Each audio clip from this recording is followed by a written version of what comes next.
So hello and welcome everyone, I welcome you all to the social science 2.0। मेरा नाम है शिवम दुबे और आज एक नया सेशन लेके हम लोग उपस्थित हुए हैं जिसका नाम है पॉलिटिकल पार्टीज।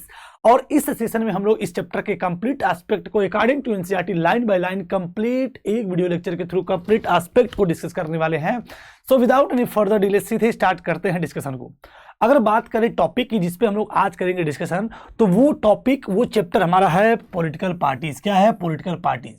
सीधे अगर बात करें इसके कंटेंट की, तो कंटेंट हमारा आपके सामने दिख रहा होगा कि किन किन कंटेंट के थ्रू हमें डिस्कशन करना है। तो सबसे पहला कंटेंट इस चैप्टर का हर बार की तरह, हर चैप्टर की तरह इसका भी हम देखेंगे इंट्रोडक्टरी पार्ट, जिसमें लेंगे ओवरव्यू कि हमें इस पूरे चैप्टर की जो बेसिक थीम क्या है वो समझ जाएंगे। और साथ ही साथ जो पहला हमारा टॉपिक शुरू होता है, why do we need political parties, कि हमें पॉलिटिकल पार्टी की जरूरत क्यों है। सबसे इंपॉर्टेंट क्वेश्चन है, प्रीवियस ईयर में आप क्वेश्चन पेपर को उठाते हैं, PYQS को उठाते हैं, तो ये क्वेश्चन आपको कई बार देखने को मिल सकता है।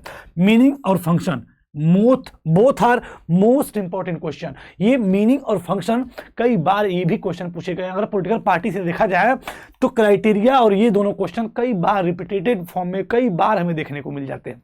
वहीं पे पार्टी सिस्टम की बात करेंगे, कितने पार्टी हमारे पास होनी चाहिए एक देश में, एक अच्छी व्यवस्था को चलाने के लिए कितनी पॉलिटिकल पार्टी होनी चाहिए उस देश में, जिसमें कि हम लोग भारत के कंटेक्स्ट में नेशनल पार्टीज और स्टेट पार्टी जैसे इंपॉर्टेंट एस्पेक्ट को देखेंगे। कि जैसे आप बहुत सारी पार्टियां अपने आसपास देखते होंगे कि किस पार्टी, जैसे मान लीजिए कोई पार्टी आपके बगल में है, आपके गांव की, आपके क्षेत्र की है, जिसका कोई सांसद आपको देखने को मिलता है। एक पार्टी आप जो है बड़ी स्तर पे भी सुनते हैं। तो इन दोनों पार्टियों में क्या अंतर है, कैसे हम इस अंतर को डिफ्रेंशिएट करते हैं, कैसे किस पार्टी को हम नेशनल पार्टीज बोलते हैं, कैसे किसी पार्टी को हम स्टेट पार्टी बोलते हैं, क्या क्राइटेरिया फुल करने पर कोई पॉलिटिकल पार्टी नेशनल कहलाती है, कोई पॉलिटिकल पार्टी स्टेट कहलाती है, रीजनल कहलाती है।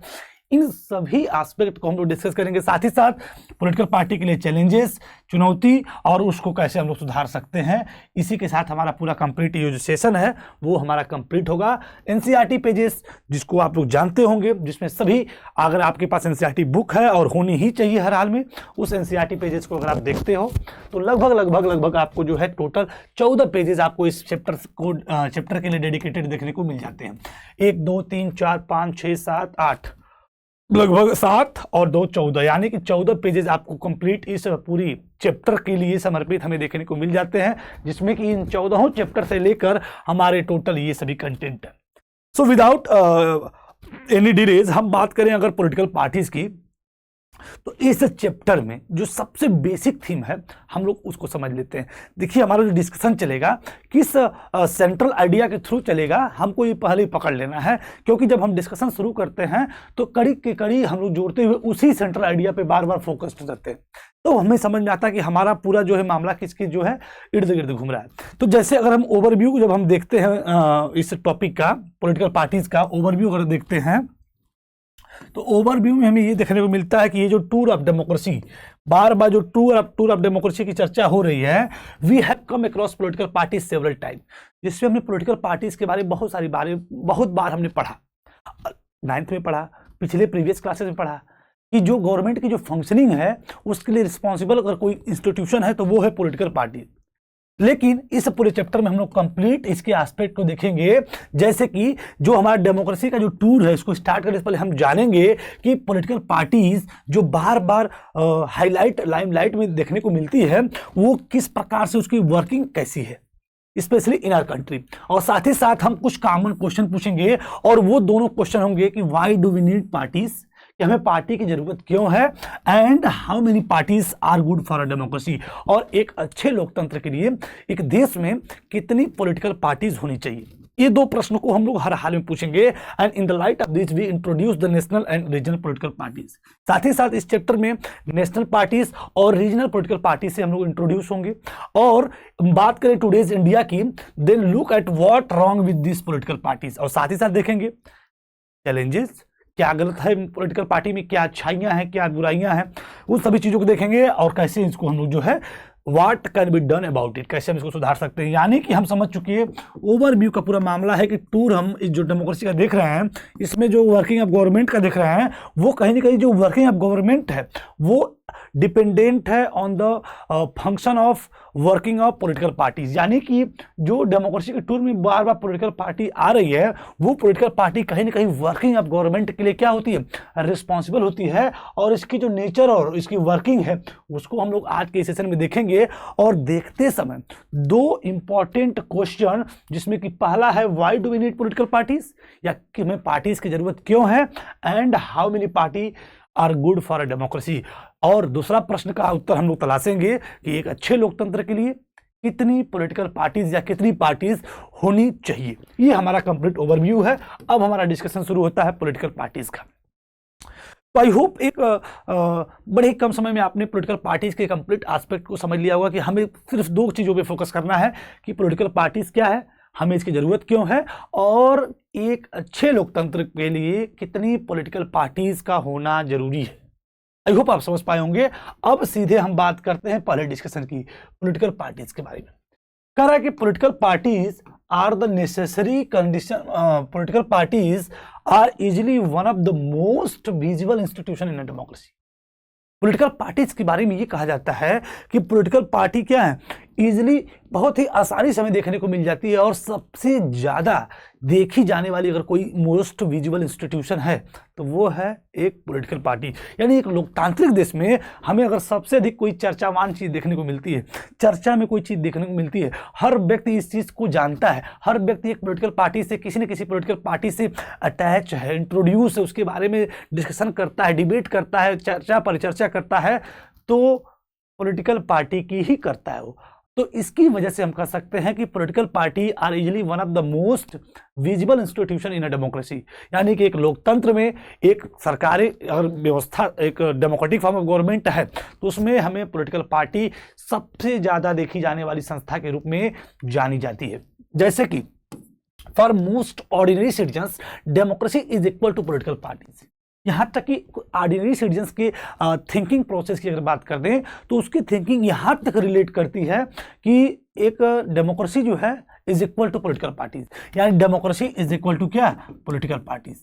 यानी कि अगर सरकार ही पॉलिटिकल पार्टीज है, लोकतंत्र ही क्या है, पॉलिटिकल पार्टीज, हर चीज़ क्या है, पॉलिटिकल पार्टीज है, उसको लगता है कि पॉलिटिकल पार्टी ही सब कुछ है एक गवर्नमेंट में, क्योंकि इतनी ज्यादा मोस्ट विजिबल है कि उसको ये लग जाता है कि democracy is equal to political parties, government is equal to political parties, सब कुछ इक्वल टू पॉलिटिकल पार्टीज। यानी देश अगर चल रहा है तो पॉलिटिकल पार्टी से चल रहा है, जिसमें कि थोड़ा सा हमको समझाने का प्रयास कर रहा है कि अगर हम थोड़ा सा remote parts of our country में घूमें और speak to less educated citizen, कम पढ़े लिखे लोगों से अगर हम बात करें, then you would come across people who may not know anything about our constitution or about the nature of our government, but chances are that they would know something about our political parties. Correct, थोड़ा सा remote area में जाइए और कम पढ़े लिखे लोगों से थोड़ी सी चर्चा करिए। और चर्चा का मतलब गवर्नमेंट के बारे में पूछिए, कॉन्स्टिट्यूशन के बारे में पूछिए, एडमिनिस्ट्रेशन के बारे में पूछिए। शायद ये पॉसिबिलिटी 99% है कि वो उसके बारे में न बता पाए, लेकिन इसका बहुत बड़ा चांस है कि वो know something about our political parties. वो हमारे पॉलिटिकल पार्टीज के बारे में कुछ ना कुछ दो चार लाइन जरूर बता देगा आपको, या तो क्रिटिसाइज कर देगा, या तो लाइक कर देगा, या जो जैसे भी कर देगा, मतलब कि वो या तो उसके सपोर्ट में दो चार शब्द बोल देगा, या विरोध में दो चार शब्द बोल देगा, दो चार पार्टीज के नाम बता देगा। यानी कि इस एग्जाम्पल के थ्रू हम एक कंक्लूड कर सकते हैं कि political parties are easily one of the most visible institution. इसी तरह नहीं कहा गया, क्योंकि जब हम एक कम लेस एजुकेटेड पर्सन से भी बात करते हैं तो भी वो पॉलिटिकल पार्टी के बारे में चार लाइन ही बता देता है। So at the same time this visibility does not mean the popularities. ये जो विजिबिलिटी है तो इसको लेके आप ये मत सोचिएगा कि नहीं बहुत पॉपुलर चीज है इसलिए जो है मतलब ज्यादा दिख रही है, बहुत पॉपुलर है इसलिए बहुत ज्यादा दिख रही है। Most people tend to be very critical for of political parties. ऐसा नहीं कि अगर बहुत ज्यादा दिख रही है तो बहुत फेमस है, बहुत पॉपुलर है। ऐसा इसलिए भी है कि most people tend to be very critical of political party. बहुत सारे लोग आलोचनात्मक तरीके से भी पॉलिटिकल पार्टीज को देखते हैं, उसकी आलोचना करते हैं, बुराइयां करते हैं। So they tend to be blame parties for all that is wrong with our democracy and our political lifes. हमारे पॉलिटिकल लाइफ्स में, हमारे डेमोक्रेसी में जो कुछ भी ऑल दैट इज रॉन्ग, जो कुछ भी गलत हो रहा है उसके लिए लोग एक पॉलिटिकल पार्टीज को ही रिस्पॉन्सिबल समझते हैं, जिम्मेदार समझते हैं। इसलिए लोग हमेशा क्रिटिसाइज करते रहते हैं, किसी न किसी पॉलिटिकल पार्टीज को ब्लेम करते रहते हैं, किसी न किसी पॉलिटिकल पार्टीज को। सो parties have become identify with the social and political division, जिसकी वजह से ये भी कहा जाता है कि जो पॉलिटिकल पार्टीज को हम कुछ इस तरीके से आइडेंटिफाइड करते हैं with the social and political division. ये पॉलिटिकल पार्टीज क्या है, सामाजिक और राजनीतिक बंटवारे को रिप्रेजेंट करती है। यानी कि जितनी पॉलिटिकल पार्टीज हैं, हम आगे पढ़ेंगे, वो कहीं ना कहीं पार्टीशनशिप को रिप्रेजेंट करती हैं। अगर एक पार्टीज है, उसकी एक विचारधारा होगी, वो किसी एक कम्युनिटी को सपोर्ट कर रही होगी, या एक जैसे लोगों को या एक जैसी आइडियोलॉजी को सपोर्ट कर रही होगी, यानी कुछ न कुछ एक जैसा होगा उस पार्टी में, जिसकी वजह से एक जैसे लोग उस पार्टी से जुड़े होंगे। दूसरी पार्टी में भी सेम वही, तीसरी पार्टी में भी वही। यानी पार्टीज जो है वो कहीं सोशल और पॉलिटिकल डिवीजन को ही रिप्रेजेंट करती है। और पार्टीज को इस तरीके से हम पहचान भी सकते हैं कि अगर पार्टीज का नाम सुनते ही आपके दिमाग में तुरंत आ जाता होगा कि ये इस सोशल सोसाइटी से रिलेट करती है, ये इस कम्युनिटी की है, ये जो है पार्टी इस कास्ट की है। मतलब लगता है कि हाँ, ये पार्टी इस स्पेसिफिक जो है रिलीजन को सपोर्ट करती है, इस स्पेसिफिक कास्ट को सपोर्ट करती है, इस स्पेसिफिक आइडियोलॉजी को सपोर्ट करती है। यानी पार्टीज जो है सोशल और आपका पॉलिटिकल डिवीजन को रिप्रेजेंट करती है, ये चीजें कही गई। So therefore it is natural to ask do we need political parties. तो ये तरह स्वाभाविक बात है, तो क्या हम इस बात को पूछ सकते हैं कि do we need political parties, कि जब हम इतना ब्लेम कर रहे हैं, इतनी आलोचना कर रहे हैं, इतनी उसके अंदर तमाम चीजें हैं, तो क्या हमें पॉलिटिकल पार्टी की जरूरत है? सो अबाउट 100 ईयर्स एगो, अगर देखा जाए कि लगभग एक सदी की पहले की बात कर रहा है, 100 साल पहले की बात कर रहा है, कि there were few countries of the world that had any political parties, now there are few that do not have parties. हालांकि लगभग 100 ईयर्स एगो की अगर बात करें तो कुछ ही ऐसे देश थे जहां पे पॉलिटिकल पार्टीज एग्जिस्ट किया करते थे, और आज के डेट में देखा जाए तो कुछ ही ऐसे देश हैं जहां पॉलिटिकल पार्टी नहीं है। यानी कि इसका जो पॉलिटिकल पार्टीज का जो ओमनी प्रेजेंट हुआ इन डेमोक्रेसीज में ऑल ओवर द वर्ल्ड में, ये क्या है, इतना ओमनी प्रेजेंट इसका क्यों देखने को मिलता है? So let us first answer what political parties are and what they do and before we say why we need them. तो इसलिए एनसीईआरटी ने कह दिया कि before we say why we need them, हमें उसकी जरूरत क्यों है, इसको कहने से पहले, इसको सोचने से पहले हम ये देखते हैं कि पहली बात पॉलिटिकल पार्टीज क्या है और ये क्या करती हैं। इनकी जरूरत से पहले हम ये सोचते हैं कि भाई पॉलिटिकल पार्टी है क्या और ये करती क्या है। क्योंकि 100 साल पहले देखा जाए तो किसी भी देश में बहुत ही कम एकाध देश ऐसे थे जहां पे पॉलिटिकल पार्टीज एग्जिस्ट किया करते थी, और आज का देखा जाए तो बहुत कम ही ऐसे देश हैं जहां पे political parties that do not have parties, जहां पे पॉलिटिकल पार्टीज नहीं है। ये चीजें तो अब हमारा शुरू होता है कि व्हाट इज पॉलिटिकल पार्टीज, ये पॉलिटिकल पार्टीज क्या होती हैं। यानी कि before we going on the question of why we need them, हम दो प्रश्नों के उत्तर देंगे कि what is political parties and what they do, और वे क्या करते हैं। यानी मीनिंग को जानेंगे, फंक्शन को जानेंगे। तो मीनिंग का हम यहाँ शुरू करते हैं पॉलिटिकल पार्टीज। देखिए बड़ी सिक्वेंशियल फॉर्म में हम लोग एक एक टॉपिक को बिल्कुल डिटेल वे में डिस्कस कर रहे हैं।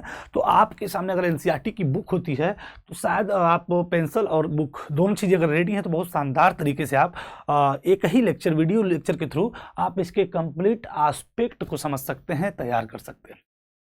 बात किया जाए पॉलिटिकल पार्टीज की डेफिनेशन आपको याद होनी चाहिए कि political parties are group of people. Political party is a group of people who come together to contest election and hold power in the government. यानी political parties क्या हैं? और group of people हैं जो साथ आते हैं, इलेक्शन में हिस्सा लेते हैं, इलेक्शन जीतते हैं, पावर को होल्ड करते हैं, गवर्नमेंट को चलाते हैं। यानी political parties is a group of people who come together to contest election and hold power in the government. यानी पॉलिटिकल पार्टी लोगों का एक समूह है जो एक साथ आता है, एक आइडियोलॉजी के साथ एक साथ आता है, इलेक्शन में हिस्सा लेता है, इलेक्शन जीतता है, पावर को होल्ड करता है, गवर्नमेंट को चलाता है। यानी राजनीतिक दल एक लोगों का क्या है, समूह है। Is a group of people who come together to contest election and hold power in the government. I hope आप डेफिनेशन को बिल्कुल जो है क्रिस्टल क्लियर कर चुके होंगे। अब अगर बात करें उसके बारे में और कि they agree on some policies and programs for the society with a view promote the collective goods, जो सबके लिए क्या हो, कलेक्टिव गुड्स हो, उस चीज को प्रमोट करते हैं। वो कुछ पॉलिसीज और प्रोग्राम लाते हैं सोसाइटी के लिए, जिससे कि जो सबके लिए क्या हो, अच्छा हो। तमाम पॉलिसीज प्रोग्राम आप तो सुने भी होंगे, एजेंडा, घोषणा पत्र, तमाम शब्द आप जब इलेक्शन चलता है इन सभी शब्दों को आप सुनते होंगे। So since there can be different views on what is good for all, parties try to persuade people why their policies are better than other। देखिए, एक पॉलिटिकल पार्टीज है, दूसरी पॉलिटिकल पार्टीज है, ये पॉलिटिकल पार्टीज है, ये सभी political parties जनता को रिझाती हैं और सारी पॉलिटिकल पार्टी अपने अपने पॉलिसीज प्रोग्राम को रखती हैं और कहती हैं देखो मेरी अच्छी है, मेरी बेटर है, मेरी बेटर है, मेरी बेटर है। और पीपल क्या करते हैं, चूज करते हैं कि भाई किसकी बेटर है, बेटर किसी की नहीं होती है। तो ये मामला है कि parties try to persuade people why their policies are better than other, कि उनकी पॉलिसी दूसरों से बेहतर क्यों। करना किसी को कुछ नहीं है, लेकिन ये बताने का पूरा प्रयास होता है पार्टीज के द्वारा। हम किसी पार्टीज को क्रिटिसाइज नहीं कर रहे हैं, लेकिन ये पूरा फोकस रहता है कि बताने का प्रयास कि हाँ हम आएंगे तो दम आएंगे, जबरदस्त हम आएंगे और पूरा विकास जो है बहुत जबरदस्त चलेगा, ये मामला है। और इस तरीके से लोगों को परसुएड करते हैं, राजी करते हैं कि हमको चूज करो, हमको चूज करोगे तो शानदार चलेगा मामला। They seek to implement their policies, this policies by winning popular support through election. और ये क्या अपनी इन पॉलिसीज को इम्प्लीमेंट करना चाहते हैं, करते हैं कैसे, दिस पॉलिसीज को bye winning popular support through election, election के थ्रू पॉपुलर सपोर्ट को पाते हैं, जीतते हैं और जीतकर इन सभी पॉलिसीज को जिसको वो बताए थे उसको इम्प्लीमेंट करते हैं या नहीं करते हैं। 10 parties reflect fundamental political division in society, ये तो हम जान ही चुके हैं कि पार्टीज फंडामेंटल पॉलिटिकल डिवीजन को क्या करती हैं, रिप्रेजेंट करती हैं, रिफ्लेक्ट करती हैं एक सोसाइटी में। Parties are about a parts of the society thus involve a partisanship. Parties क्या होती हैं, समाज का हिस्सा होती है, हमने जस्ट पढ़ा अभी पीछे।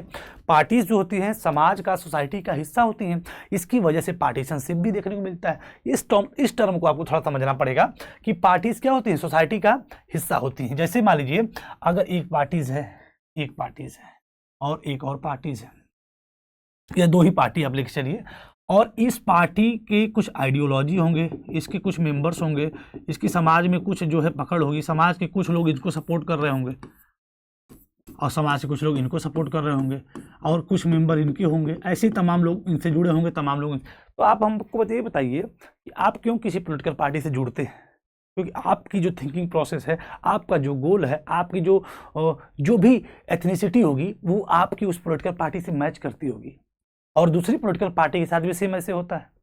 तो जब दोनों ऐसे हैं तो जो सेम वाले एक साथ हो गए, सेम वाले एक साथ हो गए। इस तरह पॉलिटिकल पार्टीज में कहीं ना कहीं ये बिल्कुल जितनी पॉलिटिकल पार्टीज हैं वो ये शो कर देती हैं कि इस देश में, इस समाज में इतने टाइप्स की आइडियोलॉजी है, इतने टाइप्स के लोग हैं। यानी हर वो पॉलिटिकल पार्टीज रिप्रेजेंट करती है कि समाज कितने वर्गों में, कितने जातियों में, कितने धर्मों में, कितने विचारधाराओं में बटा हुआ है। यानी पॉलिटिकल पार्टीज में इन्वॉल्व होता है पार्टीशनशिप, पक्षपात होता है। यानी पक्षपात का मतलब इस सेंस में आप समझिए कि हर पॉलिटिकल पार्टीज एक ग्रुप ऑफ पीपल को रिप्रेजेंट करती है। मतलब एक जैसे लोग एक पॉलिटिकल पार्टीज में होते हैं, एक जैसे लोग लगभग माना जाता है। हर पूरा सिमिलरिटी तो कहीं नहीं हो सकती, लेकिन लगभग जो थिंकिंग प्रोसेस है, लगभग कार्य करने की व्यवस्था है, एक कम्युनिटी, एक व्यवस्था, एक जैसी एथनिसिटी वाले लोग एक साथ रहते हैं। तो ऐसी तमाम जितनी एथनिसिटी, इतनी पॉलिटिकल पार्टी उतनी एथनिसिटी, यानी जितने पॉलिटिकल पार्टी वो दिखा देते हैं कि समाज कितने रूप में बटा हुआ है, समाज कितने टाइप्स में बटा हुआ है, समाज कितने रूपों में बटा हुआ है। तो वही कह रहा है कि parties are about a parts of society, क्योंकि ये पार्टीज होते हैं सोसाइटी के ही पार्ट होते हैं, इसलिए इसमें इन्वॉल्व होता है पार्टीशनशिप। क्यों, तब जब पार्टी जितनी पार्टी होंगी तो समझिए समाज उतने पार्ट में क्या हुआ है, बटा हुआ है। So thus a party is known by which parties stand for, which policies is support and who interest in uphold. So इस तरह आपने पॉलिटिकल पार्टीज के बारे में पूरा कंप्लीट उसके डेफिनेशन और थोड़ा बड़ा उसकी प्रॉपर्टीज को जाना। कंपोनेंट की बात करें कि पॉलिटिकल पार्टीज में, पॉलिटिकल पार्टी किन किन चीज़ों से मिलकर बनती है। हर पॉलिटिकल पार्टीज में 3 प्रमुख कंपोनेंट होते हैं और वो पहला कंपोनेंट है द लीडर्स, यानी एक तो होता है शीर्ष नेता, एक होता है द एक्टिव मेंबर जिसको पार्टी कार्यकर्ता कहा जाता है, जो कार्य करते हैं, टेंट टोट लगाने का पूरी व्यवस्था संभालते हैं, रैलियों को मेंटेन करते हैं, तमाम चीज़ें करते हैं। यानी कि मतलब ये टेंट ही नहीं समझिए, हर चीज़ मैनेज करते हैं, एक्टिव मेंबर जिनको कहा जाता है। तो कंपोनेंट ऑफ पॉलिटिकल पार्टी की बात करें तो लीडर्स होते हैं, द एक्टिव मेंबर्स होते हैं और लास्ट वन इज दैट, जैसे हम लोग द फॉलोअर्स होते हैं, समर्थक जिसको कहा जाता है।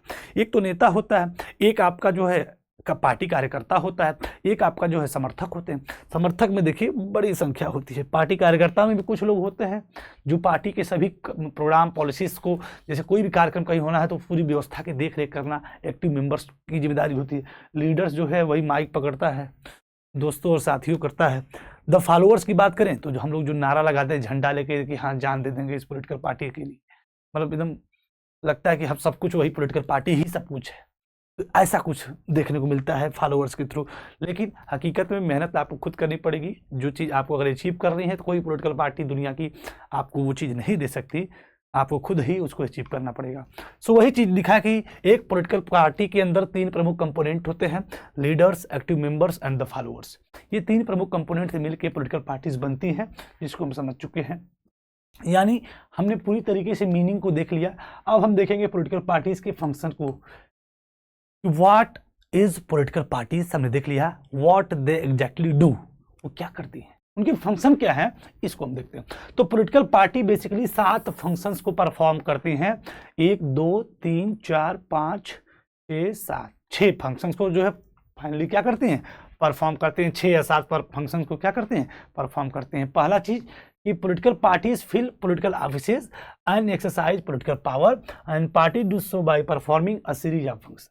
पॉलिटिकल पार्टीज जितने भी राजनीतिक पद होते हैं उनको भरते हैं, इसके बाद पॉलिटिकल पावर को एक्सरसाइज करते हैं। अब वो क्या क्या एक्सरसाइज करते हैं, क्या क्या काम करते हैं, तो पहला काम पॉलिटिकल पार्टीज इलेक्शन में हिस्सा लेती हैं। क्या लेती हैं, इलेक्शन में हिस्सा लेती हैं। दूसरा काम क्या करते हैं कि पॉलिटिकल पार्टीज जो पार्टीज होती हैं डिफरेंट पॉलिसीज और प्रोग्राम को रखते हैं और वोटर्स उनमें से जो पसंद आता है उनको वो चूज करते हैं।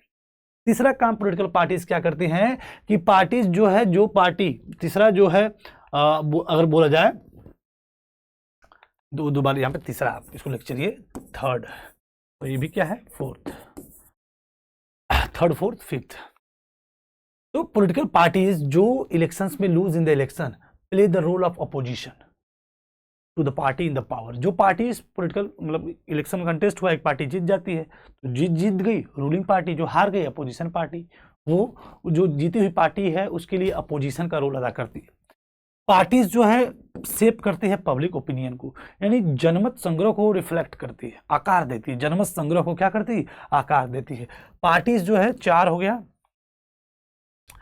1 2 3 4 और ये आपका 5, ये आपका 6। 5 की बात करें, पार्टीज जो है प्ले करती है a decisive role in making law for country. हम जानते हैं नेता ही चुन के तो पार्लियामेंट में बैठते हैं और वही तो लॉ बनते हैं। तो पार्टीज जो है देश में कानून बनाने के लिए एक निर्णायक भूमिका अदा करते हैं। और साथ ही साथ पार्टीज की बात करें तो फॉर्म करते हैं, रन कराते हैं किसको, गवर्नमेंट को, सरकार को बनाना, सरकार को चलाना, ये पूरा काम किसका है, पॉलिटिकल पार्टीज का। पार्टीज की बात करें तो प्रोवाइड कराते हैं लोगों का access to the government machinery and welfare scheme implemented by the government. यानी कि अगर बात करें, जैसे कि इसको हम डिटेल में भी समझेंगे, लेकिन लोगों का एक्सेस गवर्नमेंट की जो कल्याणकारी नीतियां हैं उन तक पहुंचाने का जो काम है वो एक पॉलिटिकल पार्टी ही करती है। तो ये प्रमुख जो है 6 आपके 7 जो है फंक्शंस हैं पॉलिटिकल पार्टीज के। तो पहला काम है कि इलेक्शन में कंटेस्ट करना एक पॉलिटिकल पार्टी का काम है। हम जानते हैं कि मोस्ट डेमोक्रेसी में elections are fought mainly among the candidates put up by the political parties. हम जानते हैं ऑल ओवर द वर्ल्ड की बात करें कि एक कोई ए पॉलिटिकल पार्टी है, एक कोई बी पॉलिटिकल पार्टी है। अब ए ने अपने बहुत सारे कंटेंडर्स को, अपने बहुत सारे कैंडिडेट को क्या कर दिया, खड़ा कर दिया। बी ने भी अपने बहुत सारे कैंडिडेट को क्या कर दिया, खड़ा कर दिया। और बहुत सारी पॉलिटिकल पार्टी हो सकती हैं। और ये जो स्टैंडिंग ओवेशन में जो कैंडिडेट है, ये जो कैंडिडेट है, इन्हीं कैंडिडेट के बीच में ही क्या होता है, इलेक्शन लड़ा जाता है।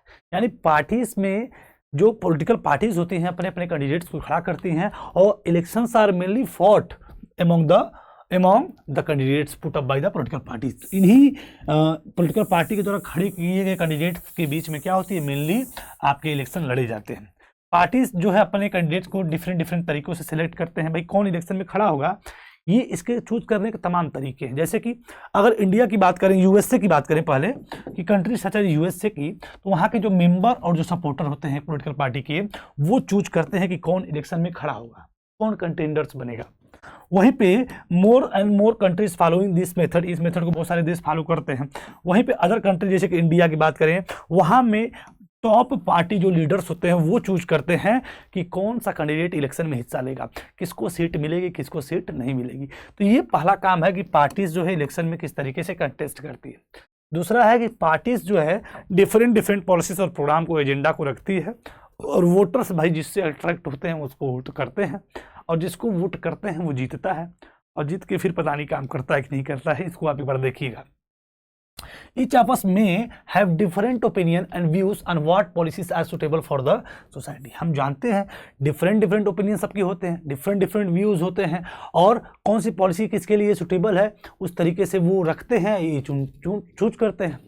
But no government can handle such a large variety of views. हम ये भी जानते हैं, ये भी एक सत्य है कि क्या सबकी आवश्यकताओं को पूर्ति किया जा सकता है। सब लोग, अगर देश में अगर 140 करोड़ लोग हैं तो 145 करोड़ व्यूज भी हैं, ओपिनियंस भी हैं, तो क्या सबकी नीड को सेटिस्फाई नहीं किया जा सकता? ये भी एक बड़ा चैलेंजिंग टास्क है। तो पॉलिटिकल पार्टी इन मल्टीट्यूड जो व्यूज हैं उनको नैरो डाउन करके कुछ एक स्पेसिफिक व्यू तक कंसोलिडेट करती है, फिर उस पर जो है काम करती है। तो ये भी पॉलिटिकल पार्टी का प्लस पॉइंट है। सबकी आवश्यकताओं को पूरा भी नहीं किया जा सकता, ये भी एक सत्य है। तो इन डेमोक्रेसी की बात करें तो large number of similar opinions have to be group together to provide a direction in which policies can be formulated by the government.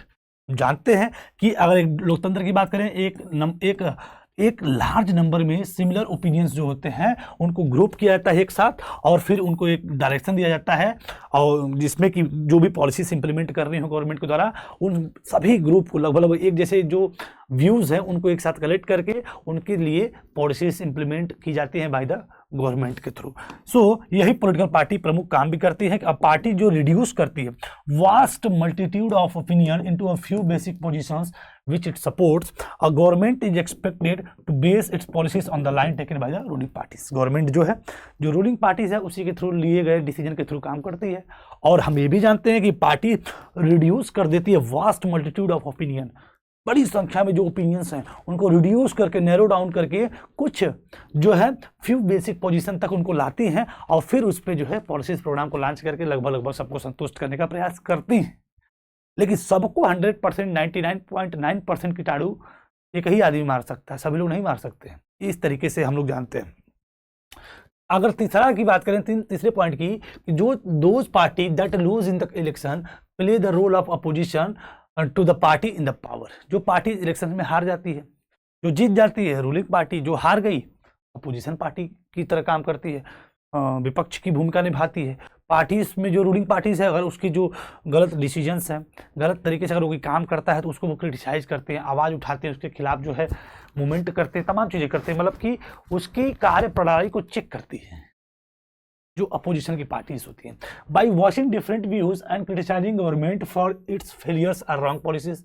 उसकी फेलियर, उसकी रॉन्ग पॉलिसीज को क्या करते हैं, क्रिटिसाइज करते हैं, गवर्नमेंट को क्रिटिसाइज करते हैं। Opposition parties also mobilise opposition to the government. भाई मोबिलाइज करते हैं लोगों को गवर्नमेंट के खिलाफ। अगर गवर्नमेंट कोई जो है क्या बोलते हैं, कोई भी उसका फेलियर आता है, कोई भी गलत काम करने का प्रयास वो करती है, तो देन उस वक्त जो है अपोजिशन पार्टी जो है सबको एक साथ लाने का प्रयास करती है और ला के गवर्नमेंट के खिलाफ खड़ा करती है कि भाई वो कोई गलत काम ना करे। पार्टीज जो है लोगों के ओपिनियन को सेव करती है, जनमत संग्रह को देखिए आकार देती है। जैसे मान लीजिए अगर बहुत सारे लोग हैं, तो ढेर सारे लोग हैं, और ये लोग जो है किसी मुद्दे को लेके परेशान है या किसी एक्टिविटी को लेके क्या है, उनको कुछ डिमांड है उनकी, मान लीजिए, और वो डिमांड वो करते हैं, तमाम आंदोलन तमाम चीज़ें होती है, लेकिन उसको वो दिशा नहीं मिल पाती जो वो चाहते हैं। लेकिन जब एक पॉलिटिकल पार्टी उसमें इन्वॉल्व हो जाती है, या पॉलिटिकल पार्टी उस आइडियोलॉजी, उस डिमांड को खुद अपने मतलब अपने कवर में ले लेती है, तो उसका एक अलग ही माहौल बनता है। यानी पॉलिटिकल पार्टी जनमत संग्रह को कहीं ना कहीं आकार देती है। लोग जो चाहते हैं, मान लीजिए हमको चाहना है कि ये चीज़ें हो, रोजगार आए, तो रोजगार जैसे मुद्दों को हम पकड़ेंगे और खूब मूवमेंट करेंगे, आंदोलन करेंगे। अगर मैं कोई पॉलिटिकल पार्टी हूँ तो इसका प्रभाव पड़ता है गवर्नमेंट पे, तब गवर्नमेंट इस पे कहीं ना कहीं ध्यान आकर्षित अपना कराती है और इस पे काम करने का प्रयास करती है। यानी पार्टीज जो है सेव करते हैं पब्लिक ओपिनियन को, वो रेज करते हैं, हाईलाइट करते हैं किसी भी इशूज़ को। पार्टीज जो है जिसमें कि लाख्स ऑफ मेंबर होते हैं, एक्टिविस्ट होते हैं, जो कि ऑल ओवर द कंट्री फैले होते हैं, और मेनी उसमें प्रेशर ग्रुप भी होते हैं। Are the extension of the political parties among different section of the society, अलग अलग समाज में जो कि फैले होते हैं। पार्टीज कभी कभी क्या करती है, मूवमेंट को लॉन्च करती है for the resolution of problem faced by people. अगर कोई लोग जो हैं कोई समस्या को फेस कर रहे हैं तो उसके रिजोल्यूशन के लिए पोलिटिकल पार्टीज तमाम मूवमेंट को भी लॉन्च करती है। और often opinions in the society crystallise on the line of parties take, जो पार्टीज लाइन पे जो गाइडलाइन आती है उसी पे काम करवाती है। यानी पॉलिटिकल पार्टीज लोगों के जो ओपिनियन को, जनमत संग्रह को एक आकार देती है। अगला पॉइंट की बात करें तो आपका 4 हो गया 5, हाँ ठीक है। पार्टीज जो है एक निर्णायक भूमिका अदा करती है कानून बनाने के लिए, क्योंकि हम जानते हैं कि लॉ जो है वो लॉ की जो है चर्चा परिचर्चा कहाँ होती है और पास कहाँ होता है, लेजिस्लेचर में। और लेजिस्लेचर में कौन बैठा होता है, लीडर्स बैठे होते हैं। लीडर्स कहाँ से आते हैं, पॉलिटिकल पार्टी से। पार्टीज कैसे बनती है, हमसे बनती है, आपसे बनती है। So but since most of the members belong to a party, they go by the direction of the parties leadership irrespective of their personal opinion, irrespective of their personal opinion. देखिए, कानून बनता है लीडर्स के समर्थन से। Leaders बैठते हैं आपस में, अपना जो है जनमत संग्रह करते हैं, आपस में एक जो है डिसीजन पे आते हैं और एक बिल बनता है, बिल पे बहस होती है, बहस जो है कानून बनता है। तमाम चीज़ें प्रोसीजर पे आप लोग पता होगा, लोकसभा, राज्यसभा, राष्ट्रपति, सारा मामला। लेकिन हम जानते हैं कि जो भी अगर जैसे मान कोई कानून बनाना है तो पार्टी लीडर अपने मन से नहीं बना सकता।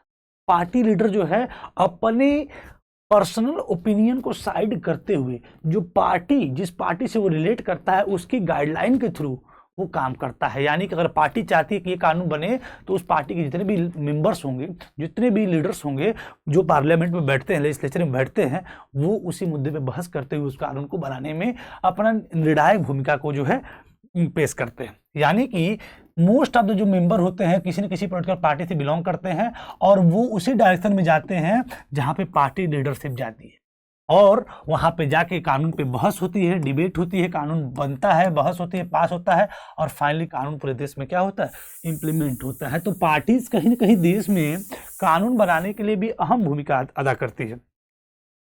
पार्टी जो है कानून बनाने के लिए अहम भूमिका अदा करती है। वहीं पे अगले पॉइंट की हम बात करेंगे।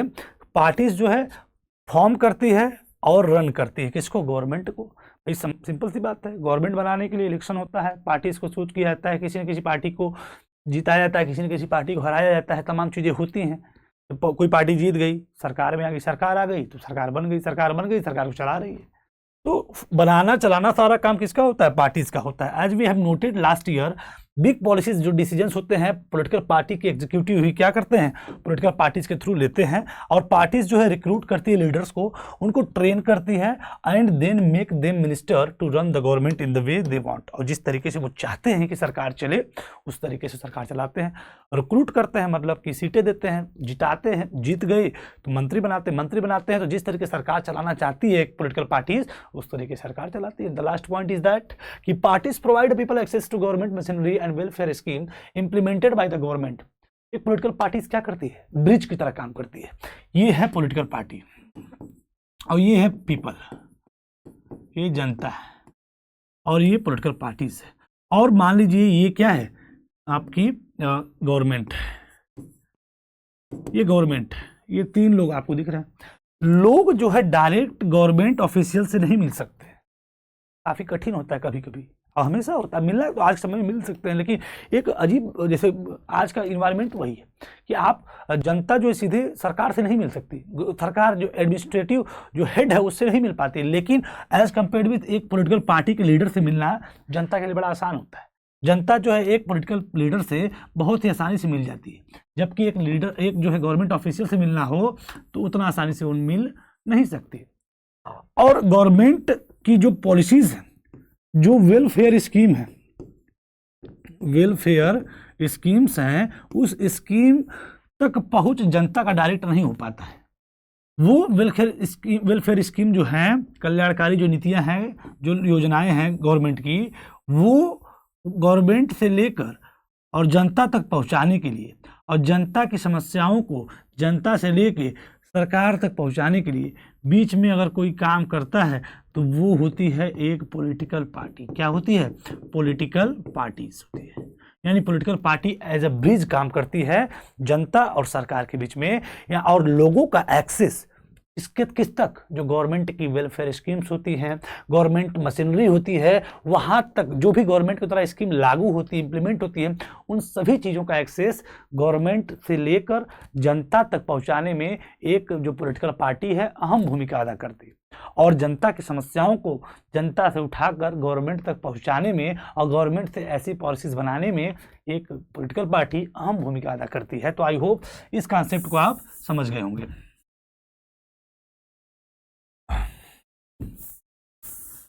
अगले टॉपिक में इसमें थोड़ा सा और लिखा हुआ है क्या कि जो पार्टीज होती हैं लोगों का एक्सेस पहुंचाती हैं गवर्नमेंट की मशीनरी और उसकी वेलफेयर स्कीम से, जो कि उसके द्वारा लागू होती है, यानी गवर्नमेंट के द्वारा लागू की गई जो वेलफेयर स्कीम है, गवर्नमेंट मशीनरी है, उसका एक्सेस लोगों तक पहुंचाती है। क्योंकि हम जानते हैं कि ऑर्डिनरी सिटीजन के लिए it is easy to approach a local party leader than a government officer. एक गवर्नमेंट ऑफिसर की तुलना में अप्रोच करना एक लोकल पार्टी लीडर से जनता के लिए बड़ा आसान होता है। मतलब कि लीडर से मिलना आसान होता है, गवर्नमेंट ऑफिसर से मिलना कठिन होता है। That's why they feel close to parties even when they do not fully trust them. Even they do not fully trust them. जनता जो है पॉलिटिकल पार्टी पे पूरा ट्रस्ट नहीं करती है, और ट्रस्ट न करते हुए भी वो क्या करती है, फील क्लोज टू पार्टीज। वो पॉलिटिकल पार्टीज के थोड़ा क्लोज अपने आप को समझती है, महसूस करती है कि पॉलिटिकल, क्योंकि भाई भरोसा न हो फिर भी ट्रस्ट करती है, क्योंकि उसको लगता है कि हाँ इस तक कह तो सकता हूँ कि हाँ ये मेरी ये समस्या है। So parties have to be responsive to people's needs and demand, and parties, otherwise people can reject those parties in the next election. भाई इसलिए पार्टीज को क्या होना चाहिए, जनता की नीड कंसर्न के प्रति रिस्पॉन्सिव होना चाहिए, नहीं तो otherwise they will be rejected by the government, by the people in the next election. Topic हमारा पूरी तरीके से क्या हो गया, पार्टीज के फंक्शन को हमने पूरा अच्छे से, जितने भी फंक्शन थे सातों फंक्शन को हमने डिटेल में क्या कर लिया, डिस्कस कर लिया। 1 2 3 4 5 6 और लास्ट आपके ने सारे टॉपिक को देख लिया। अब क्वेश्चन पर हम जवाब देंगे कि why do we need political parties. क्योंकि क्वेश्चन जब आपका शुरू हुआ था टॉपिक, तो आई होप आप पकड़े होंगे टॉपिक, अगर भूले ना हो, कि हम जो है जब स्टार्ट करेंगे कि पॉलिटिकल पार्टी का जो ओमनी प्रेजेंट है वो इतना जबरदस्त क्यों है इतना। तो इसीलिए जब हमने क्वेश्चन पैदा किया यहाँ पे, मतलब कि एनसीईआरटी में देखने को मिला कि हम before we say why we need them, कि हमें उनकी जरूरत क्यों है, इस बात को कहने से पहले हम जानेंगे पॉलिटिकल पार्टी क्या है और वो क्या करती है। तो हमने देखा पॉलिटिकल पार्टी ये है, अ ग्रुप ऑफ पीपल है, और वो क्या करती है, तो ये करती है। अब पॉलिटिकल देखेंगे कि अब इस प्रश्न का उत्तर देंगे कि why do we need political parties, necessity जिसको हम कहते हैं आवश्यकता, एक पॉलिटिकल पार्टी की हमें जरूरत क्यों है। तो आई होप आप सीक्वेंस से पूरा जुड़े होंगे और आपको सारे टॉपिक क्लियर आपको समझ में भी आ रहे होंगे। बात करें, we need political parties because they perform all the functions which are given above. मतलब जो ऊपर आपने फंक्शन देखा, ये सभी फंक्शंस एक पॉलिटिकल पार्टी क्या करती है, परफॉर्म करती है। इसकी वजह से कह सकते हैं वी नीड पॉलिटिकल पार्टीज, हमें पॉलिटिकल पार्टी की जरूरत है।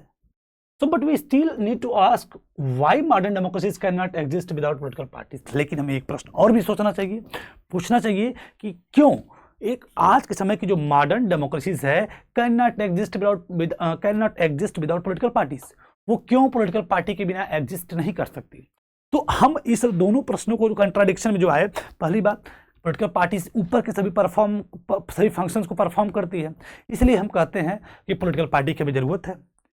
और एक प्रश्न और कि हमें भाई आज की जो मॉडर्न डेमोक्रेसीज है, why modern democracies can not exist without the existence of political parties, वो क्यों नहीं पॉलिटिकल पार्टी के बिना रह सकती। तो अब इस प्रश्न का हम उत्तर देने से पहले हम सोचेंगे कि we can understand the necessity of political parties by imagining a situation without political parties. तो हम पॉलिटिकल पार्टी के बिना क्यों नहीं रह सकते, तो हम इस चीज को पहले सोचेंगे कि imagine a situation without political parties. एक ऐसी परिस्थिति की कल्पना कीजिए जिसमें पॉलिटिकल पार्टीज का एग्जिस्टेंस न हो। आई होप आप टॉपिक को बिल्कुल जो है समझ पा रहे होंगे कि एक ऐसी सिचुएशन को आप इमेजिन करिए जिसमें पॉलिटिकल पार्टी का कोई एग्जिस्टेंस न हो। अगर किसी देश में पॉलिटिकल पार्टीज न हो तो every candidate in the elections will be independent. Every candidate in the election will be independent. वो क्या होगा, इंडिपेंडेंट होगा। हर कैंडिडेट क्या होगा, स्वतंत्र होगा। इलेक्शन तो होंगे लेकिन हर कैंडिडेट इंडिपेंडेंट होगा, कोई किसी से बंधा नहीं होगा। तो no one will be able to make any promises to the people about any major policy changes. किसी भी, अगर हर व्यक्ति इंडिपेंडेंटली इलेक्शन लड़ेगा, जीतेगा, हारेगा, तो किसी एक मेजर पॉलिसी चेंजेस के लिए हम किसी भी एक व्यक्ति से न बात कर पाएंगे, न वो एक अकेला व्यक्ति वो कुछ किसी मेजर पॉलिसी चेंजेस जैसे चीज़ों को कर सकता है, और किसी बड़े परिवर्तन को वो नहीं कर पाएगा, क्योंकि वो एक कॉन्स्टिट्यूएंसीज का ही तो रिस्पॉन्सिबल पर्सन होगा। तो पहली बात तो कोई भी, हर कैंडिडेट क्या होंगे, इंडिपेंडेंट होंगे।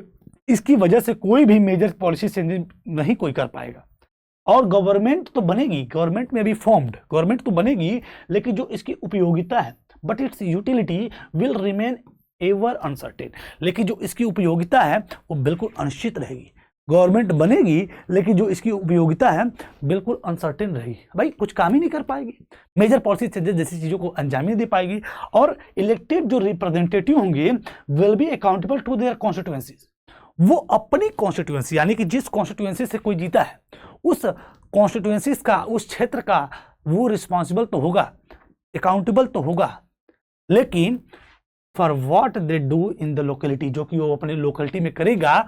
बट एक इंपॉर्टेंट मेजर कंसर्नेबल क्वेश्चन है कि no one will be responsible for how the country will be run, कि देश कैसे चलेगा ये कोई नहीं सोचेगा। इसको हम जो है टॉपिक को समझें फिर से एक बार, कि अगर इमेजिन करते हैं एक ऐसी सिचुएशन को जिसमें पॉलिटिकल पार्टी का एग्जिस्टेंस ही न हो, जिसमें पॉलिटिकल पार्टी का एग्जिस्टेंस ही न हो। अगर पॉलिटिकल पार्टी हो ही ना, पॉलिटिकल पार्टी क्या करती है, पॉलिटिकल पार्टी करती क्या है, पॉलिटिकल पार्टी करती है कि vast of multitude, vast of people को एक साथ कलेक्ट करती है और एक व्यू पे नैरो डाउन करती है और एक जैसी पॉलिसीज को इम्प्लीमेंट करती है। अगर ये सभी इंडिपेंडेंट हो जाए, ये सभी इंडिपेंडेंट हो जाए, तो हर व्यक्ति, जैसे मान लीजिए भारत में, तो हर व्यक्ति क्या हो जाएगा, अपने अपने कॉन्स्टिट्यूएंसीज का रिस्पॉन्सिबल हो जाएगा। हर व्यक्ति अपने क्षेत्र का क्या हो जाएगा, हर व्यक्ति अपने क्षेत्र का रिस्पॉन्सिबल तो बन जाएगा।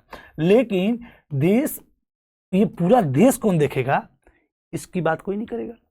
तो ये तो बहुत बड़ी समस्या होगी। तो हमने इमेजिन कर लिया एक ऐसी सिचुएशन जब पॉलिटिकल पार्टी न हो, तो हर व्यक्ति इंडिपेंडेंट होगा, कोई मेजर पॉलिसी चेंजेस जैसी चीज़ें नहीं हो पाएंगी।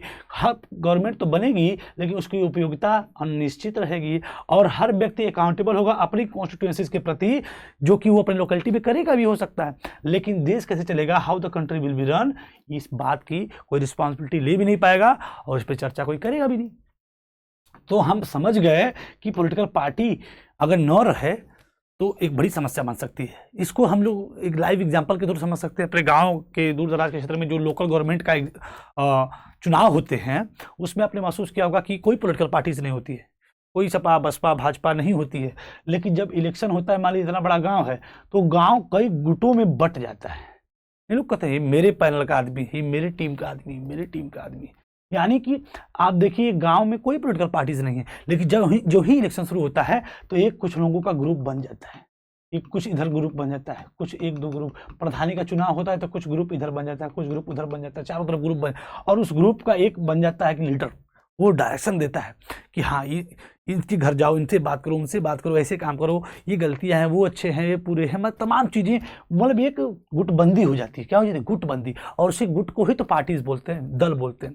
मतलब कोई पार्टी ना होते हुए भी कोई भी जो राजनीति नेशनल स्तर पे होती है, वैसी राजनीति गांव में नहीं होती है।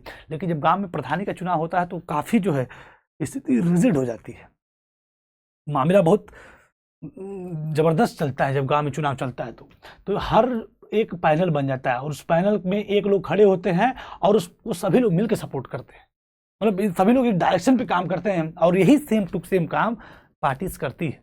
यानी कि we can also think about by the looking at the non party based election. जैसे पंचायत में आपके अलग अलग राज्यों में होते हैं पंचायत जो इलेक्शंस होते हैं, ग्राम पंचायत वाले, जिसमें कि parties do not contest formally, जिसमें पार्टीज तो इलेक्शन में कंटेस्ट नहीं करती है। लेकिन ये सामान्यतः इस बात को नोटिस किया जाता है कि जो विलेज होता है स्प्लिट हो जाता है into more than one faction, कई धड़ों में बढ़ जाता है गांव, और each of which put up a panel of its candidate. हर व्यक्ति अपने पैनल से कैंडिडेट को खड़ा करता है और यही काम एग्जैक्टली पार्टी करती है। This is exactly what the party does, और यही चीज पार्टीज करती है। सो हम समझ चुके why do we need political party, क्योंकि पॉलिटिकल पार्टी क्यों जरूरी है, क्योंकि ये सातों फंक्शंस को क्या करती है, परफॉर्म करती है। तो ठीक, अच्छी बात है। तो क्या हम पॉलिटिकल पार्टी के बिना नहीं रह सकते, नेसेसिटी क्या है? नेसेसिटी है कि अगर पॉलिटिकल पार्टी न रहे तो सिचुएशन कुछ इस तरीके से होगी, इसलिए पॉलिटिकल पार्टी होनी चाहिए। अगला टॉपिक की बात करें नेसेसिटी ऑफ पॉलिटिकल पार्टीज की, the rise of political party is directly linked to the emergence of representative democracies. Representative democracies क्या होती है? जैसे कि ऐसा नहीं कि हर व्यक्ति जैसे मैं चाहूँ तो मैं कल सरकार बना लूँ, मैं सरकार बन जाऊँ, मैं मतलब जो मुझे करना हो तो मैं ही करूँ, मतलब मुझे अगर अपने गांव का डेवलपमेंट करना है, अपने क्षेत्र का डेवलपमेंट करना है तो मैं ही प्रधान बनूंगा तभी होगा। नहीं, हम अपने एवज में हम पूरे गांव वाले सभी लोग मिलके अपने रिप्रेजेंटेटिव को चूज करते हैं और वो रिप्रेजेंटेटिव हमारे नीड पे, हमारे कंसर्न पे काम करता है। यानी कि हम जानते हैं जो पॉलिटिकल पार्टी का राइज है वो डायरेक्टली लिंक्ड है, जुड़ा हुआ है किससे? इमर्जेंस ऑफ रिप्रेजेंटेटिव डेमोक्रेसी से। यानी रिप्रेजेंटेटिव डेमोक्रेसी जुड़ा हुआ है क्योंकि हम अपने एवज में अपने रिप्रेजेंटेटिव को चूज करते हैं जो हम पे गवर्न करता है, हमारे नीड कंसर्न पे काम करता है। So as we have seen large society need representative democracy. हम जानते हैं कि बड़ी समाज, भारत एक बड़ा है, बहुत डाइवर्सिटीज है, तो उसमें रिप्रेजेंटेटिव डेमोक्रेसी, क्योंकि इतना बड़ा देश है तो इतने लोग अगर नेता बन गए तो फिर कैसे काम चलेगा? तो हम लोग अपने एवज में रिप्रेजेंटेटिव चूज करते हैं।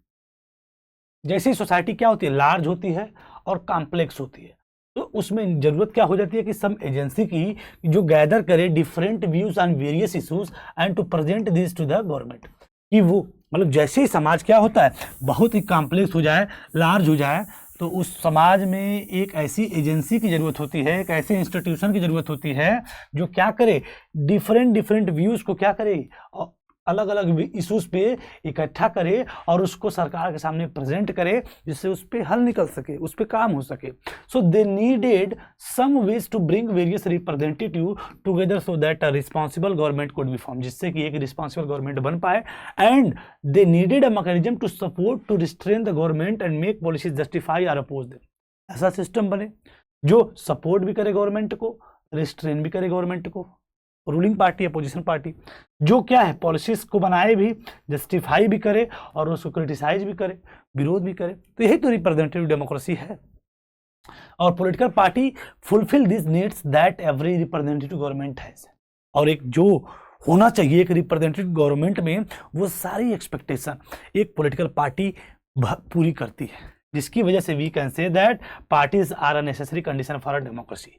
जिसकी वजह से हम कह सकते हैं कि एक लार्ज एंड कॉम्प्लेक्स सोसाइटी में बहुत सारे व्यू होते हैं, बहुत सारे इश्यूज होते हैं, तो पॉलिटिकल पार्टी इन सभी वेरियस इश्यूज को, वेरियस व्यूज को कलेक्ट करती है, गवर्नमेंट के सामने रिप्रेजेंट करती है, उस पर काम करती है, कानून बनाती है, जस्टिफाई करती है, उसको विरोध करती है, हर वो काम करते हैं पॉलिटिकल पार्टीज। इसलिए वी कैन से दैट कि parties are necessary condition for a democracy. एक लोकतंत्र के लिए पार्टी होना ही चाहिए।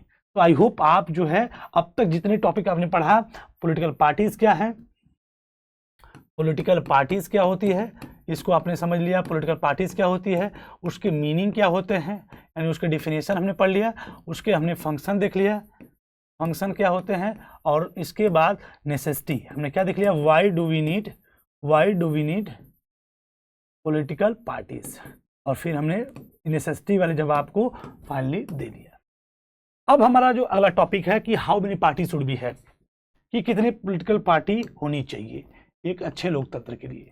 हमने कहा ना कि why do we need political parties and how many form of government, how many parties should be have for a good democracy. एक अच्छे लोकतंत्र के लिए कितनी पॉलिटिकल पार्टी होनी चाहिए।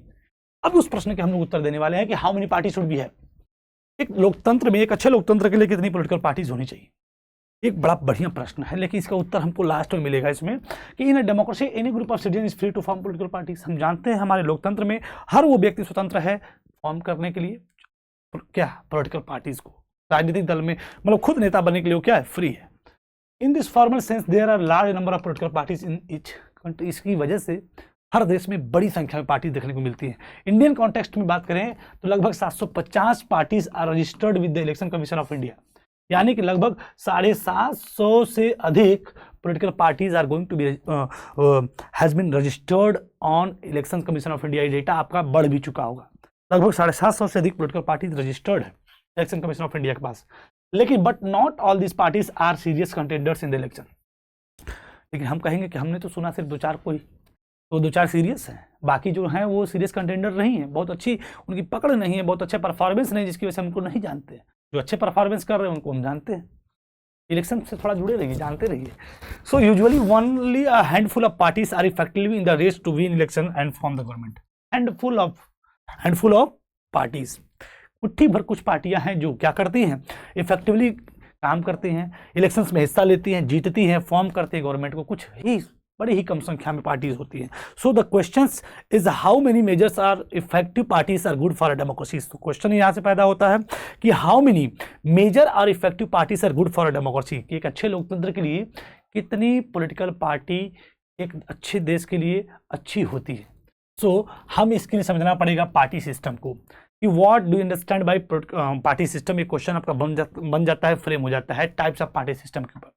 तो जब पार्टी सिस्टम की बात होती है तो there are 3 types of party system. कौन कौन सा? 1 पार्टी सिस्टम, 2 पार्टी सिस्टम और मल्टी पार्टी सिस्टम। यानी जब पार्टी सिस्टम की हम बात करते हैं तो पार्टी सिस्टम 3 टाइप के होते हैं, 1 party system, 2 party system, multi party system. 1 party system क्या होता है? जिसमें ऐसा देश जिसमें सिर्फ एक ही पार्टी हो इलेक्शन में लड़ने के लिए, जीतने के लिए, नाम से स्पष्ट, जिसमें 2 पार्टी के बीच में पावर का क्या हो, इंटरचेंज हो। है और भी पार्टीज होती हैं बस, लेकिन 2 ही मेन पार्टीज होती हैं। तो ऐसे देश में 2 पार्टी सिस्टम कहा जाता है। मल्टी पार्टी सिस्टम यानी जहाँ बल्टी भर भर के पार्टीज हों वहाँ पे मल्टी पार्टी सिस्टम कहा जाता है। जैसे कि इंडिया में बहुत सारी पॉलिटिकल पार्टी, यानी कि पार्टी सिस्टम में 1 पार्टी सिस्टम क्या कि in some countries only 1 party is allowed to control and run the government. सिर्फ एक ही पार्टी को क्या हो, अलाउ हो कि वो कंट्रोल करे, रन करे गवर्नमेंट को। जैसे चाइना की बात करें कि only the communist party is allowed to rule. China की बात करेंगे तो सिर्फ कम्युनिस्ट पार्टी को ही अलाउ है क्या करने के लिए, टू रूल करने के लिए, कम्युनिस्ट पार्टी को। We can not consider 1 party system as a good opinion because this is not a democratic option. भाई किसी के पास कोई दूसरा ऑप्शन ही नहीं है, एक अच्छा डेमोक्रेटिक ऑप्शन नहीं है कि सिर्फ एक ही पार्टी एग्जिस्ट हो, कोई और पार्टी ना हो। So any democratic system must allowed at least 2 parties to compete in the election and provide a fair chance for the competing parties to come to the power। यानी हम समझ चुके कम से कम 2 पार्टीज तो होनी ही चाहिए पावर में कंपीट करने के लिए, कि हमको वो पसंद ना तो उसको हम चूज कर ले कम से कम। यानी इसीलिए बोला कि जो 1 पार्टी सिस्टम होता है is not a good democratic option. 2 party system की अगर बात करेंगे हम लोग तो इन सम कंट्रीज की बात करेंगे कि जो पावर, ऐसे देश जहां पे पावर यूजुअली चेंज होती है बिटवीन 2 मेन पार्टीज, सिर्फ 2 मुख्य पार्टियों के बीच में पावर का क्या हो, इंटरचेंज हो। तो ऐसे देश में हम जिस सिस्टम को एडॉप्ट किया जाता है, ऐसे सिस्टम में, ऐसे देश में जो सिस्टम काम कर रहा है उसको हम बोलते हैं 2 पार्टी सिस्टम। क्या बोलते हैं? 2 पार्टी सिस्टम। जैसे कि सेवरल अदर पार्टीज में एग्जिस्ट, और भी पार्टियां होती हैं, इलेक्शन में कंटेस्ट भी करती हैं, कुछ सीटें भी जीतती हैं इन द नेशनल लेजिस्लेचर में, but only the 2 main parties have a serious chance of winning majority of seats to form government. लेकिन सिर्फ 2 ही मेन पार्टियों के पास चांस होते हैं कि वो जीते और सरकार बनाए। होती हैं और भी पार्टियां होती हैं, लेकिन सबके जीतने के चांस नहीं होते, सिर्फ 2 ही मुख्य पार्टियों के पास ही चांस होते हैं। So the United State of America and the United Kingdom are example of 2 party system. जैसे कि यूएसए की बात करेंगे तो वहाँ पे रिपब्लिकन और डेमोक्रेटिक पार्टीज हैं, इन्हीं के बीच में बार बार जो है पावर का इंटरचेंज होता रहता है। जैसे जो बाइडन और डोनाल्ड ट्रंप वाला मामला है। कंजर्वेटिव पार्टी और लेबर पार्टी जो कि यूनाइटेड किंगडम की है, ये दोनों पार्टियों के बीच में पावर क्या होती रहती है, हमेशा इंटरचेंज होती रहती है। मल्टी पार्टी सिस्टम की अगर बात करें तो मल्टी पार्टी सिस्टम किसे कहा जाता है कि अगर किसी देश में several parties compete for power, तमाम पार्टियां जो है पावर के लिए कंपीट करती हैं, and more than 2 parties have a reasonable chance of coming to the power, और 2 से अधिक पार्टियों के रीजनेबल चांस होते हैं पावर में आने के, either on their on strength, या तो खुद की ताकत पे, और in alliance with the other, या तो दूसरे के साथ गठबंधन कर ले। We call it a multi party system. तो ऐसे देश में जो सिस्टम होता है, ऐसा सिस्टम जिस देश में होता है उस देश में हम कहते हैं कि यहाँ पर मल्टी पार्टी सिस्टम है। यहाँ पर क्या है? Multi party system.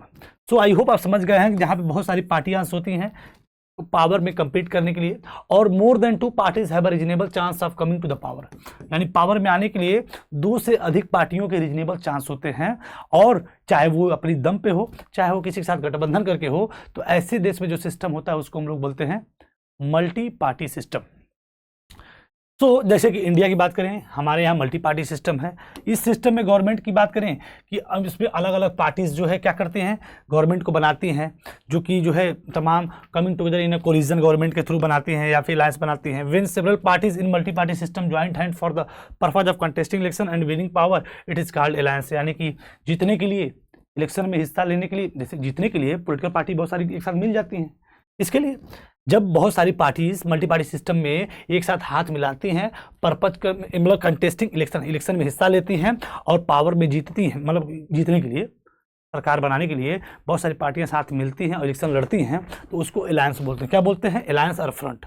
जैसे कि एनडीए आपका नेशनल डेमोक्रेटिक अलायंस और UPA the United progressive alliance और द लेफ्ट फ्रंट, ये आपके कुछ जो है अलायंस के उदाहरण है। मल्टी पार्टी सिस्टम की बात करें तो बड़ा ही अपीयर होता है, very messy and leads to political instability, बड़ा ही मेसी दिखता है और इसमें जो है पॉलिटिकल इंस्टेबिलिटी भी बनी रहती है, क्योंकि सबके सहयोग से बनता है, सबके गठबंधन से बनता है, तो तमाम समस्याएं हैं।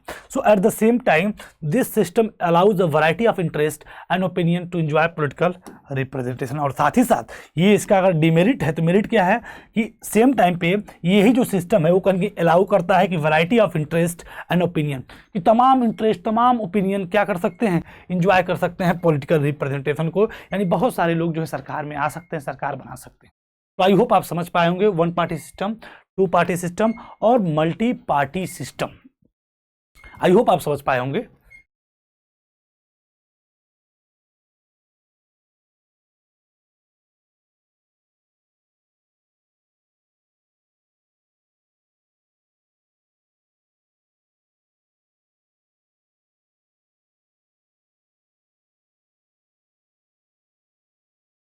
तो आपने पार्टी सिस्टम को अच्छे से क्या कर लिया, समझ लिया। अब कंक्लूड पे आते हैं कि how many party should be है, कितनी पार्टीज होनी चाहिए एक अच्छे लोकतंत्र के लिए। अगर बात करें एक अच्छे लोकतंत्र के लिए कितनी पॉलिटिकल पार्टीज होनी चाहिए, अब इस प्रश्न का हम उत्तर इस टॉपिक में देंगे। So which of this is better, one party बढ़िया है कि टू पार्टी बढ़िया है कि मल्टी पार्टी बढ़िया है, ये हमको अब बताना है। Perhaps the best answer to this very common question is that this is not a very good question. व्यंग्यात्मक रूप से कहा उसने कि जिस प्रश्न को आप पूछ रहे हो कि वन पार्टी बढ़िया है कि टू पार्टी बढ़िया है कि मल्टी पार्टी सिस्टम बढ़िया है, तो perhaps this is not a very good question, ये क्वेश्चन ही अच्छा क्वेश्चन नहीं, ये प्रश्न ही अच्छा प्रश्न नहीं। उसने ये कहा, एनसीईआरटी ने कहा, बिकॉज पार्टी सिस्टम जो होता है वो कुछ ऐसा होता है जो कि ऐसा नहीं, मतलब कि आप ये मत सोचिए कि पार्टी सिस्टम किसी देश ने चूज किया है, हमारे यहाँ क्या रहेगा, वन पार्टी। कल भारत सोच ले कि हमारे यहाँ वन पार्टी रहेगा, कल जो है अमेरिका सोच ले मेरे यहाँ मल्टी पार्टी, चाइना सोच ले मेरे यहाँ मल्टी पार्टी सिस्टम रहेगा। तो कोई देश चूज नहीं करता है कि उनके यहाँ मल्टी पार्टी से काम चलेगा कि टू पार्टी से काम चलेगा कि वन पार्टी से।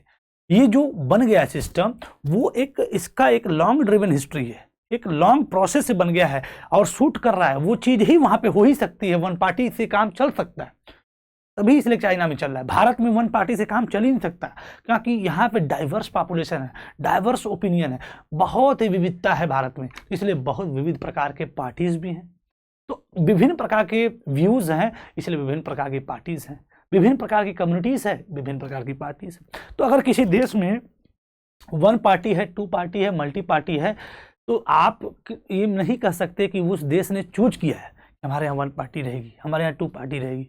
ये क्वेश्चन ही गलत है कि कौन सी बढ़िया है। बात अगर पॉलिटिकल पार्टीज करें तो वो कुछ ऐसा नहीं होता है कि जो देश चूज कर सकता है, ये इवॉल्व होता है ओवर अ लॉन्ग टाइम, लंबे समय के बाद, लॉन्ग पीरियड ऑफ टाइम ये इवॉल्व होता है कि वहां पे वन पार्टी काम कर पाएगा कि टू पार्टी काम कर पाएगा कि मल्टी पार्टी काम कर पाएगा, depending on the nature of societies, वहां की जो सोसाइटी के नेचर पे डिपेंड करता है, सोशल एंड रीजनल डिवीजन, उसकी हिस्ट्री और पॉलिटिक्स, इन सभी चीजों के साथ साथ सिस्टम ऑफ इलेक्शन की वजह से जो ये इवॉल्व होता है, वो इवॉल्व होता है पार्टी सिस्टम। और वो वन पार्टी होगा कि टू पार्टी होगा कि मल्टी पार्टी होगा, ये कोई बता नहीं सकता। यानी उस देश की जो नेचर ऑफ सोसाइटीज़ है, वहाँ का सोशल और जो रीजनल डिवीजन है, वहाँ का हिस्ट्री और जो है क्या बोल सकते हैं, कल्चर बोल सकते हैं, पॉलिटिक्स बोल सकते हैं, सिस्टम ऑफ इलेक्शन बोल सकते हैं, इन सभी चीज़ों की वजह से इवॉल्व होता है कि वहाँ पे वन पार्टी पैदा होगा कि टू पार्टी पैदा होगा कि मल्टी पार्टी। अब चाइना की बात कर देंगे, वहाँ पे हान कम्युनिटीज़ है, हान्स कम्युनिटी जिसको बोलते हैं, सब एक जैसे दिखते हैं, तो वहाँ पे एक आदमी भी शासन कर रहा है तो काम चल गया। भारत में एक कम्युनिटी है, ये गाँव में 4 कम्युनिटी है, तो भाई ऐसे पॉसिबल है एक से काम चल जाएगा। So this can not be changes very quickly, और इसको बहुत तेज़ी से आप बदल भी नहीं सकते। इसको आप बहुत तेजी से बदल भी नहीं सकते। So each country develop a party system that conditions bye it's special circumstances. Special उस देश की जो सर्कमस्टांसेस होती हैं, जो परिस्थितियां होती हैं, इन सब चीजों की वजह से डेवलप होता है वहां पे पार्टी सिस्टम। तो वो 1 होगा, 2 होगा, मल्टी होगा। सो एग्जाम्पल की बात करें, अगर इंडिया की बात करें, उसने अपने यहाँ इवॉल्व किया है मल्टी पार्टी सिस्टम को, देन इट इज बिकॉज, क्योंकि the social and geographical diversity in such a large country is not easily absorbed bye 2 और इवन 3 पार्टीज। वो जितनी सोशल और ज्योग्राफिकल जो डाइवर्सिटीज हैं, हर प्रकार, हर क्षेत्र में जो इंडिया में डाइवर्सिटीज है, हर 10 किलोमीटर में बोली, भाषा, रंग सब कुछ बदल जाता है। तो इतने बड़े डाइवर्सिफाइड कंट्री में सोशल और ज्योग्राफिकल जो डाइवर्सिटीज है, इस कंट्री को, इतने बड़े कंट्री, लार्ज कंट्री और कॉम्प्लेक्स कंट्री को बड़ी आसानी के साथ कोई 2 या 3 पार्टी एब्जॉर्व नहीं कर सकती। इनकी सभी समस्याओं को 2 या 3 पार्टीज हैंडल नहीं कर सकती। इसलिए यहाँ पे जो इवाल्व हुआ है मल्टी पार्टी सिस्टम, इसकी स्पेशल सर्कमस्टांसेस की वजह से हुआ है। इसलिए हम किसी एक पार्टी को अच्छा और बुरा नहीं कर सकते, 2 पार्टी को अच्छा या बुरा नहीं कर सकते। किसी देश में अगर पार्टी सिस्टम इवॉल्व है तो वो वहाँ का लॉन्ग पास्ट हिस्ट्री है, वहाँ का geography, history, culture, system of election, हर चीज़ पे डिपेंड करता है कि वहाँ पे कौन सी पार्टी होगी और कौन सी पार्टी इवॉल्व होगी। So no system is ideal for all countries and all situation. तो कोई भी पार्टी, चाहे 1 हो, 2 हो, मल्टी हो, वो हर कंट्री के लिए, हर सिचुएशन में सुटेबल नहीं हो सकती। अगर भारत में मल्टी पार्टी चल रहा है तो ऐसा नहीं बहुत बढ़िया है, तो चाइना में भी कर दो, तो चाइना में हो सकता है मल्टी पार्टी ना बढ़िया चल पाए। और चाइना में 1 पार्टी है तो ऐसा नहीं कि भारत में कर दो तो चाइना आपकी तरफ भारत भी डेवलप हो जाएगा। भारत खुद डेवलपिंग है, ऐसा नहीं, डेवलप भी है, बढ़िया विकास चल रहा है। लेकिन भारत चाइना की तरह अगर इंडिया में 1 पार्टी सिस्टम कर देंगे तो नहीं चल पाएगा ये सारी चीज़ें। तो हमने देख लिया कि टाइप्स ऑफ पार्टी सिस्टम को देखा और how many party should be have जैसे इंपॉर्टेंट एस्पेक्ट को देखा। अब अगला जो हम लगभग इस चैप्टर के अंतिम पड़ाव में हम पहुंच चुके हैं। अब हम देखेंगे नेशनल पार्टीज क्या होती हैं, नेशनल पार्टीज क्या होती हैं, और साथ ही साथ देखेंगे स्टेट पार्टी क्या होती है।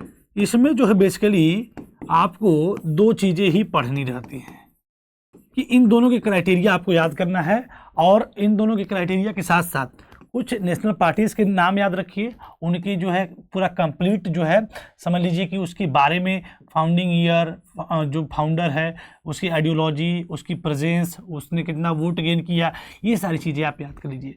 तो अगर नेशनल पार्टीज़ की बात करें तो टोटल 6 नेशनल पार्टीज़ के बारे में हम पूरे देखेंगे। भारत की बात करें, इस पूरे भारत की बात करें तो लगभग 6 नेशनल पॉलिटिकल पार्टीज वर्तमान में एग्जिस्ट किया करते हैं। डेटा ये अपना मैच बदलता रहता है। तो इस 6 नेशनल पॉलिटिकल पार्टी जो कि एनसीईआरटी में, वर्तमान के एनसीईआरटी में देखने को मिलता है, इस 6 नेशनल पार्टीज के बारे में हम लोग जानेंगे, और बहुत सारी स्टेट पार्टीज हैं उनके बारे में हम लोग जानेंगे। सो स्टार्ट करते हैं सीधे डायरेक्ट नेशनल पार्टीज के बारे में डिस्कशन।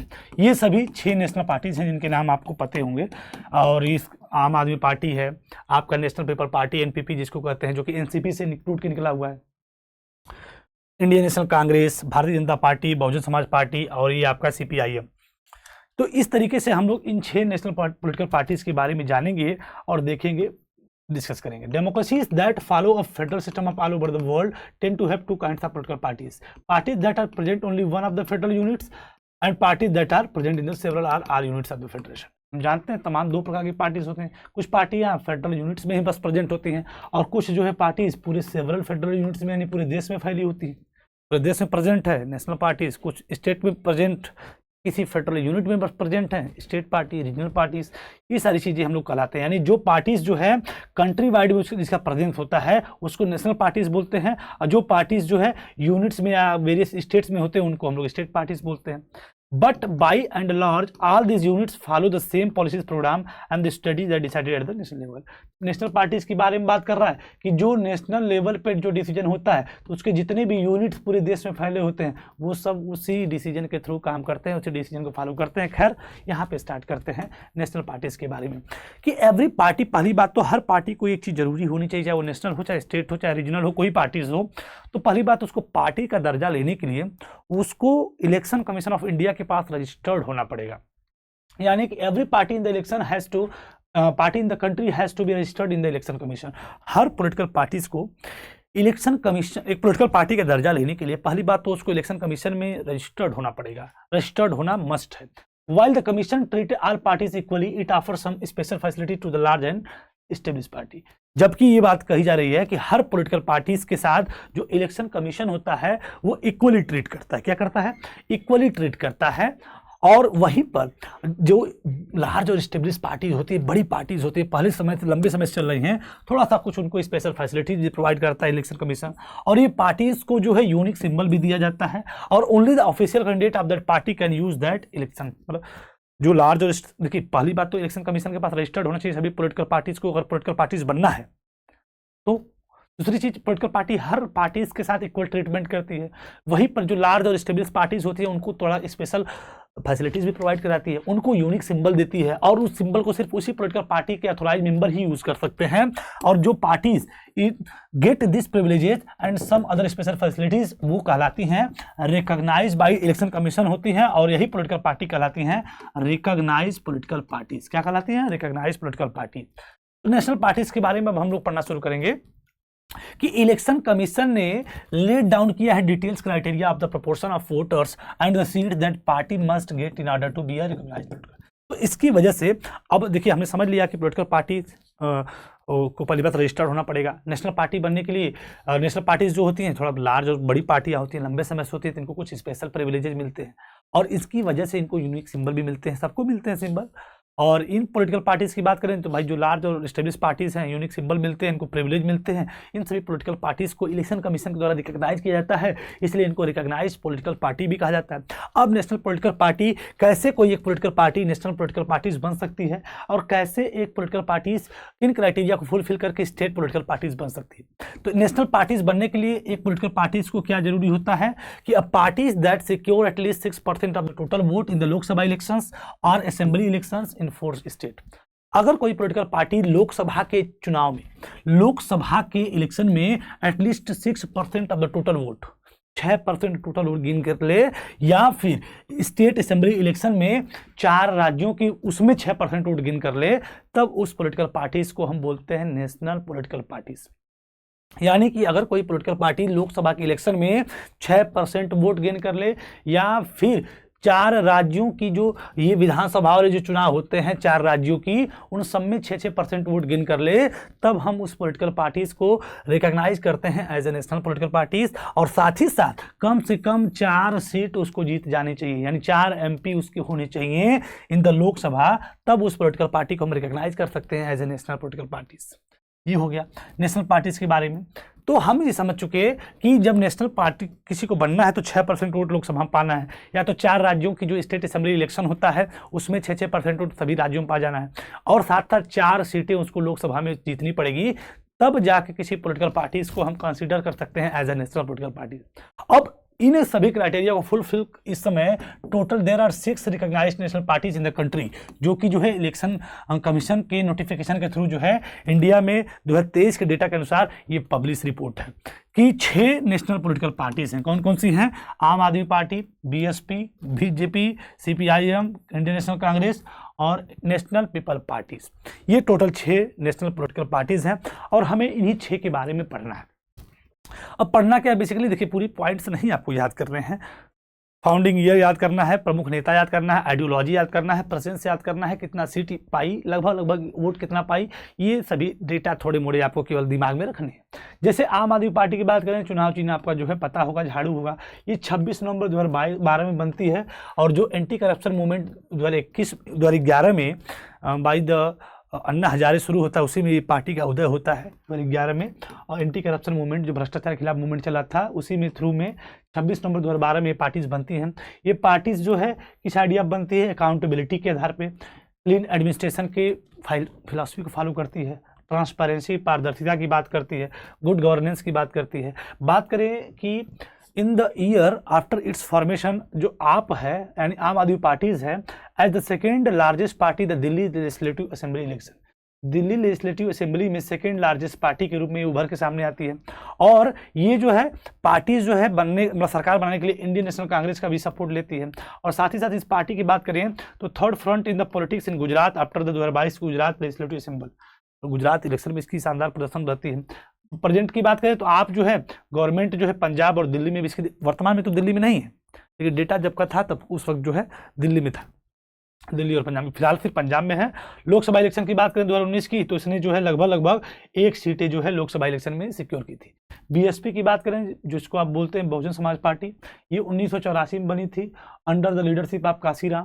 देखिए ये सब पढ़ने वाली चीज़ है, सिर्फ आपको जो है या मतलब ये समझाने वाला कोई मामला नहीं, सिर्फ इसको डेटा है, डेटा फैक्ट आपको तैयार करना है। ये जो है रिप्रेजेंट करती है किसको और सिक्योर करती है पावर ऑफ बहुजन समाज को दिखाती है, जिसमें कि दलित इंक्लूड होते हैं, आदिवासी, ओबीसी, इन सभी रिलीजियस माइनॉरिटी को क्या करती है, प्रोटेक्ट करने की बात करती है ये पार्टीज। और ये इंस्पिरेशन लेती है किससे, idea of teaching of Sahu ji Maharaj, Mahatma Phule, Periyar Ramaswamy Naicker, Baba Saheb बी.आर. अम्बेडकर, इन लोगों की आइडियोलॉजी से ये पार्टी क्या है, रिफ्लेक्टेड है, प्रभावित है, इन्हीं की आइडियोलॉजी पे काम करती है। ये जो है सिक्योर करने और इंटरेस्ट को सिक्योर करना और वेलफेयर के लिए काम करना, किसकी, दलित और ऑप्रेस पीपल के वेलफेयर के लिए काम करना, उनकी इंटरेस्ट को सिक्योर करना, इन सब तमाम चीज़ों के लिए भी इस पार्टी का स्टैंड हमें देखने को मिलता है। बात करें इसका जो मेन बेस है उत्तर प्रदेश में देखने को मिलता है, साथ ही साथ जो नेबरिंग स्टेट है जैसे मध्य प्रदेश हो गया, छत्तीसगढ़ हो गया, उत्तराखंड हो गया, दिल्ली हो गया, पंजाब हो गया, इन्हें भी थोड़ी थोड़ी प्रेजेंट इस पार्टी की देखने को मिलती है। ये बात करें तो इस पार्टी की जो है चीफ मिनिस्टर भी उत्तर प्रदेश की रह चुकी हैं। बात करें लोकसभा इलेक्शन की, तो ये पार्टी ने लगभग 3.63% वोट जो है सिक्योर किया था और 10 सीटें जो है लोकसभा इलेक्शन में सिक्योर की थी। बीजेपी की बात करें तो 1980 में बीजेपी यानी भारतीय जनता पार्टी बनी थी। ये जो है पहले शुरुआत में इसका नाम क्या था, भारतीय जनसंघ, जिसका चुनाव चिन्ह क्या था, लगभग दीपक की तरह था, चिराग, भारतीय जनसंघ इसका नाम था इस पॉलिटिकल पार्टी का। और ये पार्टी बनी थी 1980 में। देखिए 1900 बनी तो 1951 में ही बन गई थी, जिसका नाम था भारतीय जनसंघ, लेकिन फिर इसको जो है आपका रिवाइव किया गया 1980 में भारतीय जनता पार्टी के नाम से।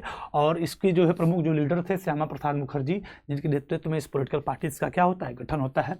और ये जो पार्टीज की आइडियोलॉजी है, बिल्ड करना है स्ट्रॉन्ग एंड मॉडर्न इंडिया को bye drawing inspiration from ancient India's ancient culture and values. Bharat का जो प्राचीन कल्चर है, जो संस्कृत सभ्यता है, वैल्यूज है, उनको फिर से जो है उनसे इंस्पिरेशन लेते हुए मॉडर्न और स्ट्रॉन्ग इंडिया को बनाना है। दीनदयाल उपाध्याय की आइडिया और इंटीग्रल ह्यूमनिज्म और अंत्योदय जैसी चीज़ों को ये पॉलिटिकल पार्टी बढ़ावा देती है, फॉलो करती है, इन सभी आइडिया पे काम करती है। बात करें पॉलिटिकल पार्टी तो हिंदुत्व, जिसको हम लोग बोलते हैं कल्चरल नेशनलिज्म या फिर जिसको बोलते हैं हिंदुत्व, जैसे इंपॉर्टेंट एलिमेंट्स इन सभी चीज़ों के इस पार्टी के कॉन्सेप्ट में हमें देखने को मिलता है, इसकी पॉलिटिक्स में देखने को मिलता है कल्चरल नेशनलिज्म और हिंदुत्व। ये पॉलिटिकल पार्टी फुल टेरिटोरियल और पॉलिटिकल इंटीग्रेशन करना चाहती है। जम्मू और कश्मीर की बात करें भारत के साथ, भाई मुद्दा वही है ना कि जम्मू कश्मीर को पूरी तरीके भारत में क्या कर लें, मिला लें। 370 आपका हटी गया, आपको पता ही होगा। और यूनिफॉर्म सिविल कोड लाना सभी लोगों के लिए जो कि एक देश में रहते हैं, for religion and ban on religious conversion, जो धार्मिक धर्मांतरण होता है उसको बैन करना। तो मतलब पॉलिटिकल पार्टी का एजेंडा क्या है, किस तरीके से काम करती है, उसकी आइडियोलॉजी क्या है, कब बनी, कौन नेता था, यही आपको बेसिकली याद करना है। तो मैं फटाफट पढ़ रहा हूँ, तो इसका मतलब ये नहीं कि मुझे समझाना है, समझाने वाला मामला इसमें बहुत ज़्यादा नहीं है, बस यही आपको फैक्ट याद करने हैं। और ये बात करें तो 1990 के बाद इसका जो है सपोर्ट बेस बढ़ता है पार्टीज का।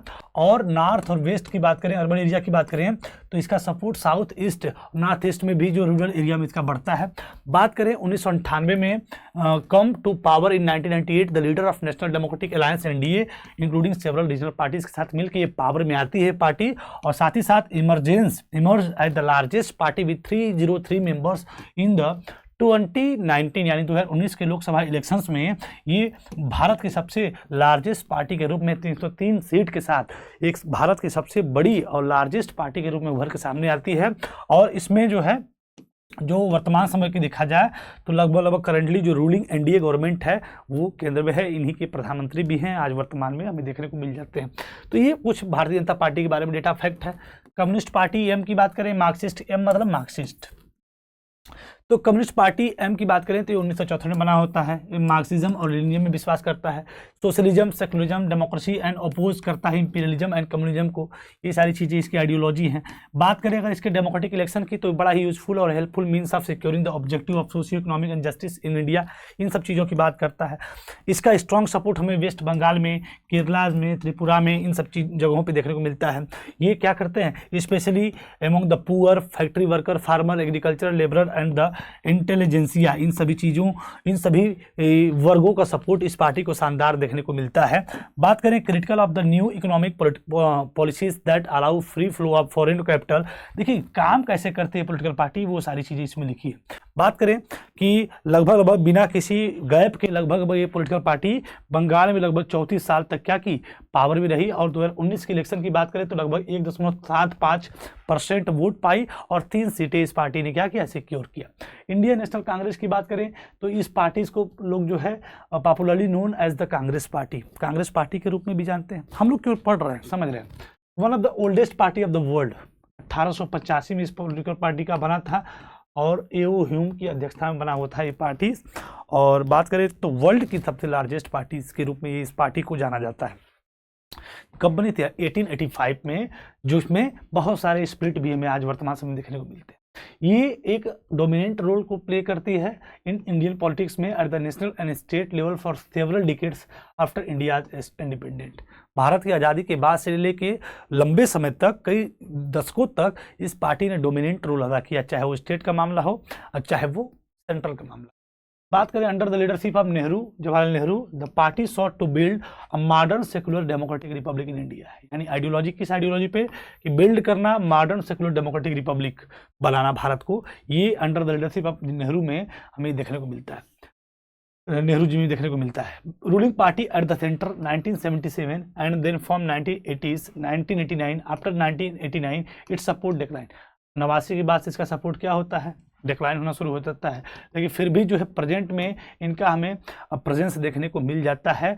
ये एक सेंट्रिस्ट पार्टी है, ना ही राइटिस्ट है ना ही लेफ्टिस्ट है। In the ideological orientation the party spouses secularism and welfare of the weaker section and minority. Weaker section और माइनॉरिटी के लिए तमाम चीज़ें, कल्याणकारी योजनाओं के लिए काम करती है, उनको सपोर्ट करती है पार्टी। बात करें अगर इंडियन नेशनल कांग्रेस की, तो वो सपोर्ट करते हैं न्यू इकोनॉमिक रिफॉर्म्स को, but with a human face, मतलब ह्यूमन फेस के साथ। वो टेक्नोलॉजिकल है, लेकिन जैसे ह्यूमन को आपने रिप्लेस कर दिया, टेक्नोलॉजी लगा दिया, लोग बेरोजगार हुए, तो ह्यूमन फेस के साथ जो है न्यू इकोनॉमिक रिफॉर्म करना चाहते हैं। और यूनाइटेड लीडर्स ऑफ यूपीए, जिसको यूनाइटेड प्रोग्रेसिव अलायंस बोलते हैं, उसके साथ ये लेके 4 से लेके 9 तक सरकार, 4 से लेके गवर्नमेंट फ्रॉम 4 से लेके 19 तक इनकी चल रही, 14 में 19 नहीं बल्कि 2014 तक इनकी सरकार जो है सत्ता में रही। और 2019 के लोकसभा में इन्होंने 19.5% वोट को सिक्योर किया, 52 सीट यानी 52 सीट को सिक्योर किया। एनपीपी जो कि लास्ट पार्टी है, 2013 में बनी थी पीए संगमा के नेतृत्व में, ये एक पहली पॉलिटिकल पार्टी है from north east India to have attend the status of national party, जो कि नॉर्थ ईस्ट इंडिया की पहली वो पार्टी है जिसने नेशनल पार्टी का स्टेटस जो है गेन किया है। ये पार्टी बिलीव करते हैं डाइवर्सिटीज़ में, जो कि देश की डाइवर्सिटी, हर देश में डाइवर्सिटीज़ होती है, उसमें जो है बिलीव करती है और रिकॉग्नाइज करती है different regions have different development challenges को।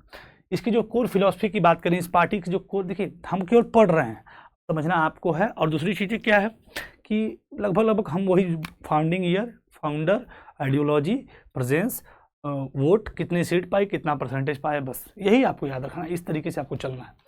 सो the core philosophy of the party is educated and employment all as well as empowerment of all section of society.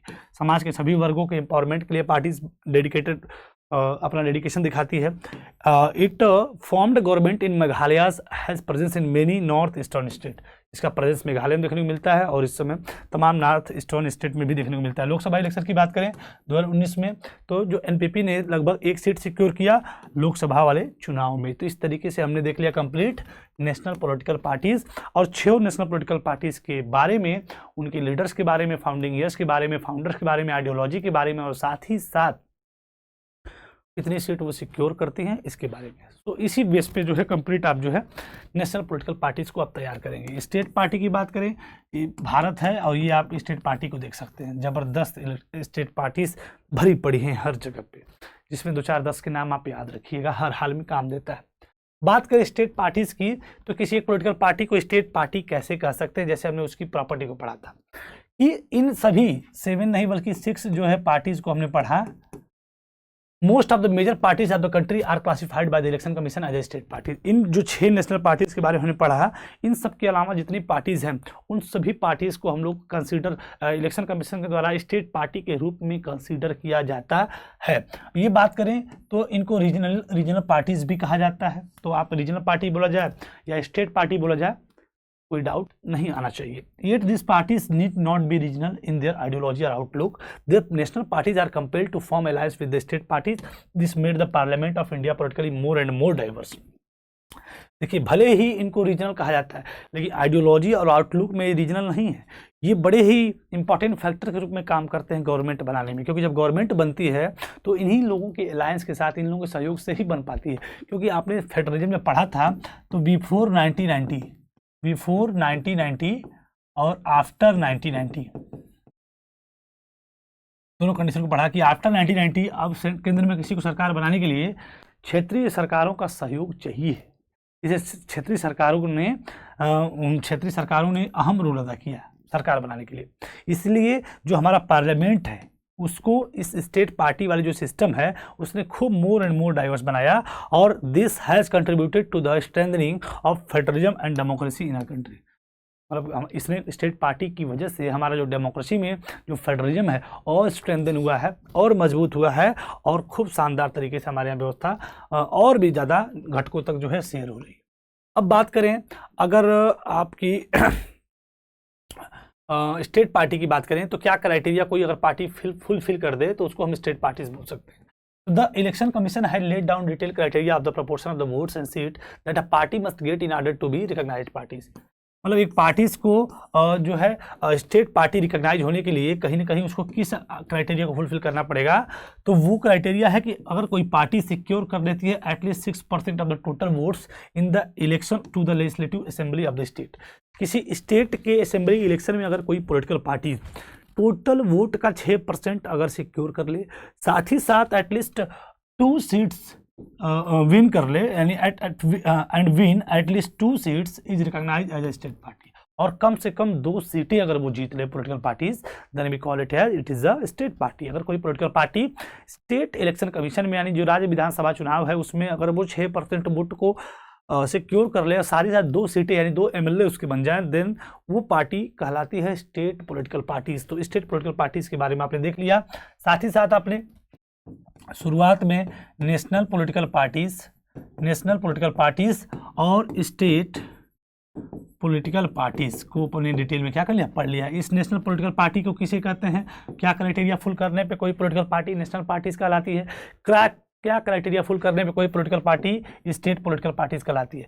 National political party की बात करें तो 6 नेशनल पॉलिटिकल पार्टी के बारे में हमने पढ़ा, उनकी आइडियोलॉजी के बारे में देखा और जाना तैयार किया। स्टेट पार्टीज किसे कहते हैं वो हमने जाना और उसके सभी एस्पेक्ट को तैयार किया। अब जो इस चैप्टर का लास्ट टॉपिक है चैलेंजेस टू पॉलिटिकल पार्टी, उस पर हम लोग बढ़ते हैं।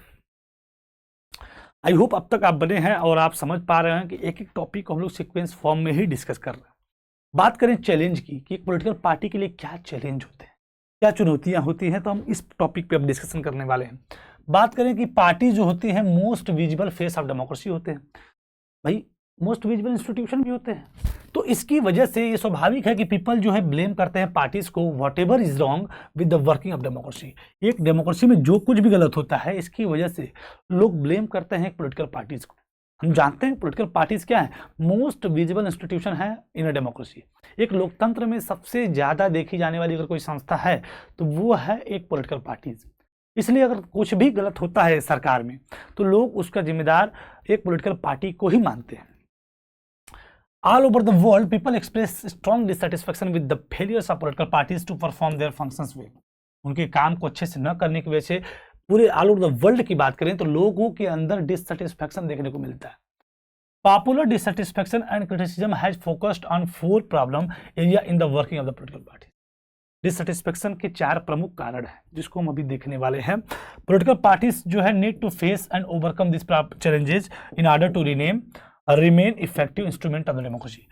इसलिए कहा गया एनसीईआरटी के द्वारा कि एक इफेक्टिव इंस्ट्रूमेंट बने रहने के लिए एक पॉलिटिकल पार्टीज को ये जो 4 प्रॉब्लम्स हैं इनको नीड है कि फेस करें, ओवरकम करें इन सभी चैलेंजेस को, क्योंकि वो एक इफेक्टिव इंस्ट्रूमेंट की तरह काम करती है, इसलिए उसको इन सभी चैलेंजेस को फेस करने की ज़रूरत है, इनको ओवरकम करने की ज़रूरत है। अब चैलेंजेस क्या क्या हैं उनको हम लोग देखते हैं।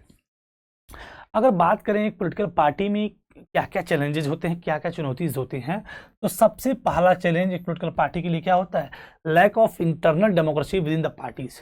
जो लोकतंत्र को ही रिप्रेजेंट कर रही है, जो इंस्टीट्यूशन, डेमोक्रेसी क्या है, पॉलिटिकल पार्टी क्या है? इंस्टीट्यूशन है, एक संस्था है, वो रिप्रेजेंट करती है डेमोक्रेसी को, और उसके अंदर खुद ही डेमोक्रेसी की कमी देखने को मिलती है, चिराग तले अंधेरा। यानी जो इंस्टीट्यूशन डेमोक्रेसी को रिप्रेजेंट कर रही है, उसके अंदर खुद लैक ऑफ इंटरनल डेमोक्रेसी की बात कही जा रही है। चैलेंजेस उसमें देखने को मिलते हैं डायनेस्टिक सक्सेशन के, वंशवाद की प्रैक्टिस हमें देखने को मिलती है, यानी कि एक जो लीडर एमएलए बन गया उसका बेटा भी एमएलए बन जाता है, यानी कि वंशवाद जैसी चीजें भी देखने को मिलती है पॉलिटिकल पार्टीज में। मनी और मसल्स पावर का यूज और हो रहा है और दिन पर दिन बढ़ रहा है, ये भी एक चैलेंजेस है पॉलिटिकल पार्टीज के लिए। एंड द लास्ट चैलेंज क्या है कि parties do not seem to offer meaningful choice to the voter के लिए पॉलिटिकल पार्टी अब एक मीनिंगफुल चॉइस भी नहीं रह गई है। क्यों? इसको हम लोग जानेंगे। तो पहला चैलेंज पे हम डिस्कस करें कि लैक ऑफ इंटरनल डेमोक्रेसी की बात की जा रही है। हम वो बात करें ऑल ओवर द वर्ल्ड की कि ये टेंडेंसी है पॉलिटिकल पार्टीज की कि toward the concentration of power in one or few leaders at the top. मतलब एक पार्टी के जो टॉप लीडर्स होते हैं उन्हीं के पास पूरी पावर का कंसोलिडेशन होता है। ये ट्रेंड हमें देखने को मिलता है, ये प्रवृत्ति हर पार्टी में देखने को मिलती है। जो पार्टी लीडर टॉप पे होते हैं, पूरी पार्टी की जो कमान होती है वो कंसंट्रेटेड रहती है वन और फ्यू हैंड में, जो लीडर्स एट द टॉप होते हैं। और यहाँ तक कि पार्टीज की बात करें तो पार्टीज जो है मेंबरशिप रजिस्टर को मेंटेन नहीं रखती हैं और साथ ही साथ ना ही ऑर्गेनाइजेशनल मीटिंग कराती हैं and do not conduct internal election regularly, ना ही वो इंटरनल इलेक्शन कराती हैं। अब ये इंटरनल इलेक्शन क्यों कराएंगे भाई? ये कोई पॉलिटिकल पार्टीज है, अगर उस पॉलिटिकल पार्टीज में लीडर्स एक बार जो टॉप पे बन गया तो क्या उसी की पीढ़ियां और वही जो है टॉप पोजीशन पे रहेगा? हो सकता है उस पार्टी में बहुत सारे अच्छे कार्यकर्ता भी हों, लेकिन उन सब की आवाज़ों को क्या किया जाता है? दबा दिया जाता है। और ऐसी वो अपनी बातें कब कर पाते हैं? जब उसमें ऑर्गेनाइजेशनल इलेक्शन होता है, उस पार्टी के लोग इलेक्शन करके जो लीडर्स एक बार जो है सबसे लोकप्रिय है उसका भी स्थान किसी और को भी मिले और भी कोई लोकप्रिय बन सके, वो भी पार्टी लीडर की कमान संभाल सके, ऐसे कोई चांस मिलते ही नहीं। तो ये चीज़ें के लिए बोला कि ऑर्गेनाइजेशनल इलेक्शन कभी नहीं होता है, डिबेट डिस्कशन नहीं होता है, मीटिंग नहीं होता है पॉलिटिकल पार्टीज में, और इसकी वजह से जो ordinary member of the parties होते हैं do not gate sufficient information on what happens inside the parties. इसकी वजह से जो पार्टीज के जो ऑर्डिनरी मेंबर होते हैं, जो साधारण जो कार्यकर्ता होते हैं, उनके पास कोई भी सफिशिएंट इंफॉर्मेशन नहीं होती है कि क्या चल रहा है एक पॉलिटिकल पार्टी के अंदर, क्या होने वाला है, क्या हो रहा है। एज ए रिजल्ट जो लीडर्स होते हैं वो एज्यूम करते हैं greater power to make decision in the name of the party, और अंततः हमें देखने को मिलता है कि लीडर्स जो है पार्टी के नाम पे तमाम बड़े बड़े डिसीजन को लेते हैं। Since one or few leaders exercise paramount power in the party, those who disagree with the parties then find it difficult to continue in the party. इसलिए कुछ ही लीडर्स जो होते हैं पैरामाउंट पावर को एंजॉय करते हैं, और वहीं पे जो लोग इनकी व्यवस्था से यानी पार्टी से असंतुष्ट रहते हैं उनका पार्टीज में रहना भी क्या हो जाता है? Difficult, then find it difficult to continue in the party. Party में कंटिन्यू करना भी क्या हो जाता है? डिफिकल्ट हो जाता है। So more than loyalty to party principle and policies, यानी कि पार्टी के सिद्धांत और पॉलिसीज से लॉयल होने से ज्यादा personal loyalty to the leaders become more important. Leaders की जो पर्सनल लॉयल्टी करना है वो काफी इंपॉर्टेंट हो जाता है। तो इन सभी चीज़ों को बेस कर सकते हैं कि पार्टीज के अंदर इंटरनल डेमोक्रेसी जैसी चीज़ें बहुत कम होती हैं। बात करें डायनेस्टिक सक्सेशन की तो हम जानते हैं कि अधिकतर जो पॉलिटिकल पार्टीज जो होती हैं do not practice open and transparent procedure for their functioning. अपने काम को बिल्कुल ट्रांसपेरेंट और जो है ओपनली काम नहीं करते हैं। There are few way for an ordinary worker to rise in the party to rise to the top in a party. बहुत ही कम तरीके हैं जिससे कि एक ऑर्डिनरी वर्कर जो है पार्टी में टॉप पोजीशन को पा सके, and the top positions are always controlled by the member of the family.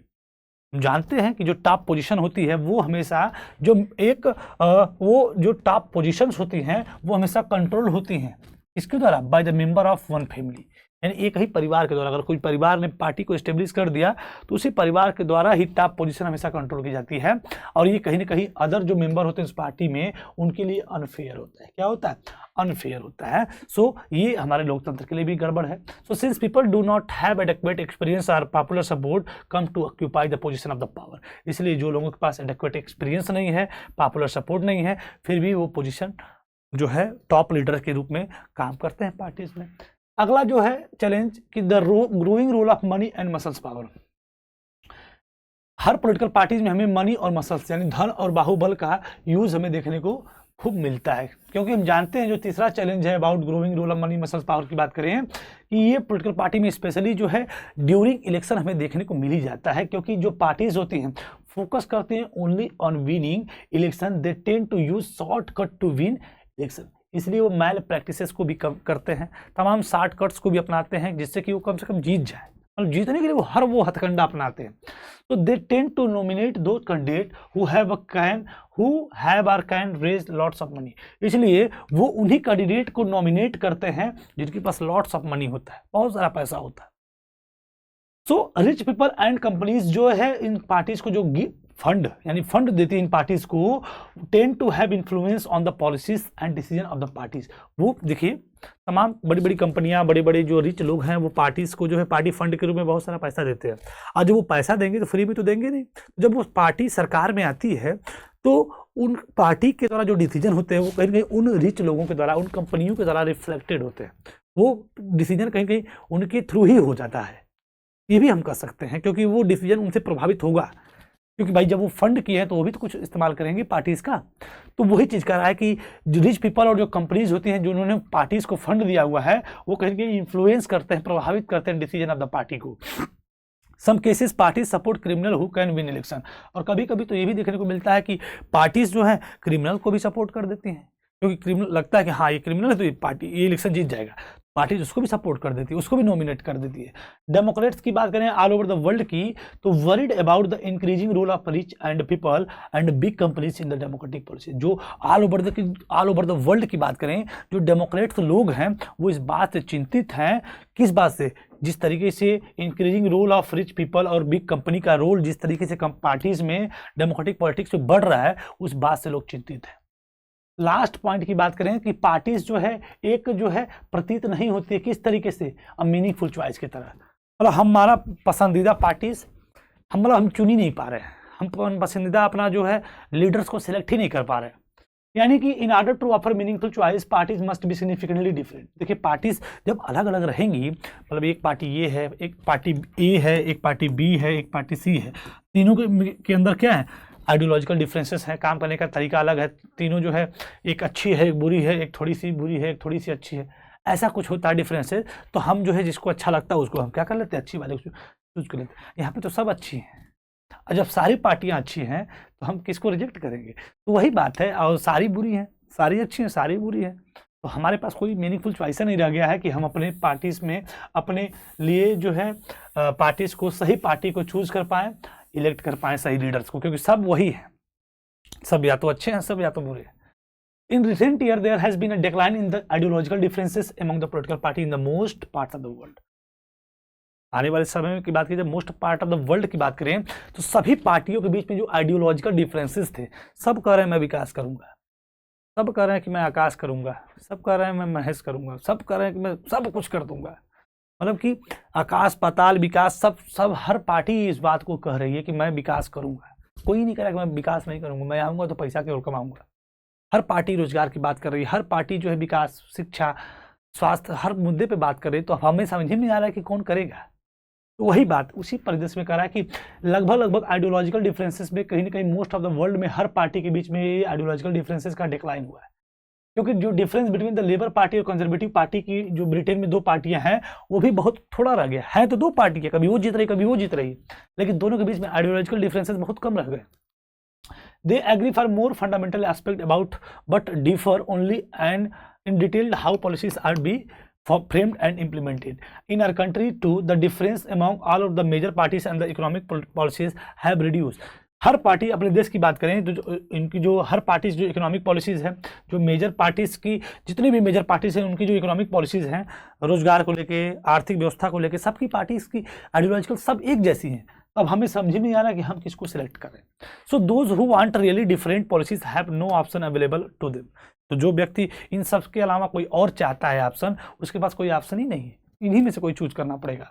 Sometimes people cannot even elect very different leaders either because the same set of leaders keep shifting from the one party to another।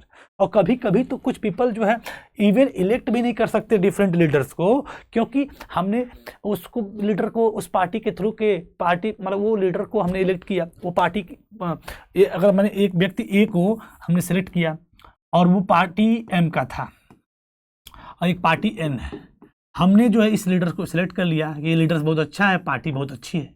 अब ये leaders elect होने के बाद चला गया party N में, अब हमारा सारा मेहनत क्या हो गया, खराब हो गया। यानी सेम सेट ऑफ लीडर जो है ट्रांसफर हो रहे हैं, इधर उधर डिफेक्शन कर रहे हैं एक पार्टी से दूसरी पार्टी में, तो इसलिए हम चाह के भी परिवर्तन को एडॉप्ट नहीं कर पा रहे हैं। तो बिकॉज ऑफ 4 रीजन, ये सभी चारों कारण क्या है, आपके जो है चैलेंजेस हैं एक पॉलिटिकल पार्टीज के लिए। तो हमने चैलेंजेस को डिटेल में क्या कर लिया, पढ़ लिया। अब हम पढ़ेंगे कि इन पॉलिटिकल पार्टी में कैसे सुधार किया जा सकता है और सुधार किया भी गया है।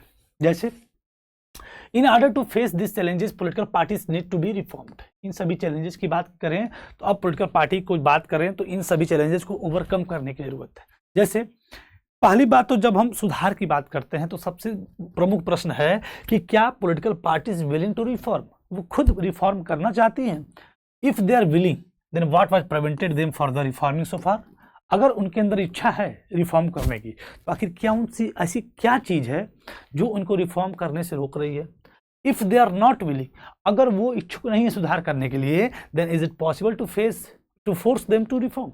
तो क्या ये संभव होगा कि उनको हम जबरदस्ती उनके अंदर रिफॉर्म करवा सके। यानी 3 प्रश्नों को हमें समझना पड़ेगा रिफॉर्मेशन की बात कि पहली बात अगर हम बात करें पॉलिटिकल पार्टी के रिफॉर्म करने की तो पहली बात हमें सोचना पड़ेगा क्या पॉलिटिकल पार्टी खुद रिफॉर्म करना चाहती हैं, और अगर करना चाहती हैं तो कौन सी चीज़ उनको रोक रही है, और नहीं करना चाहती हैं तो क्या जबरदस्ती हम करवा सकते हैं।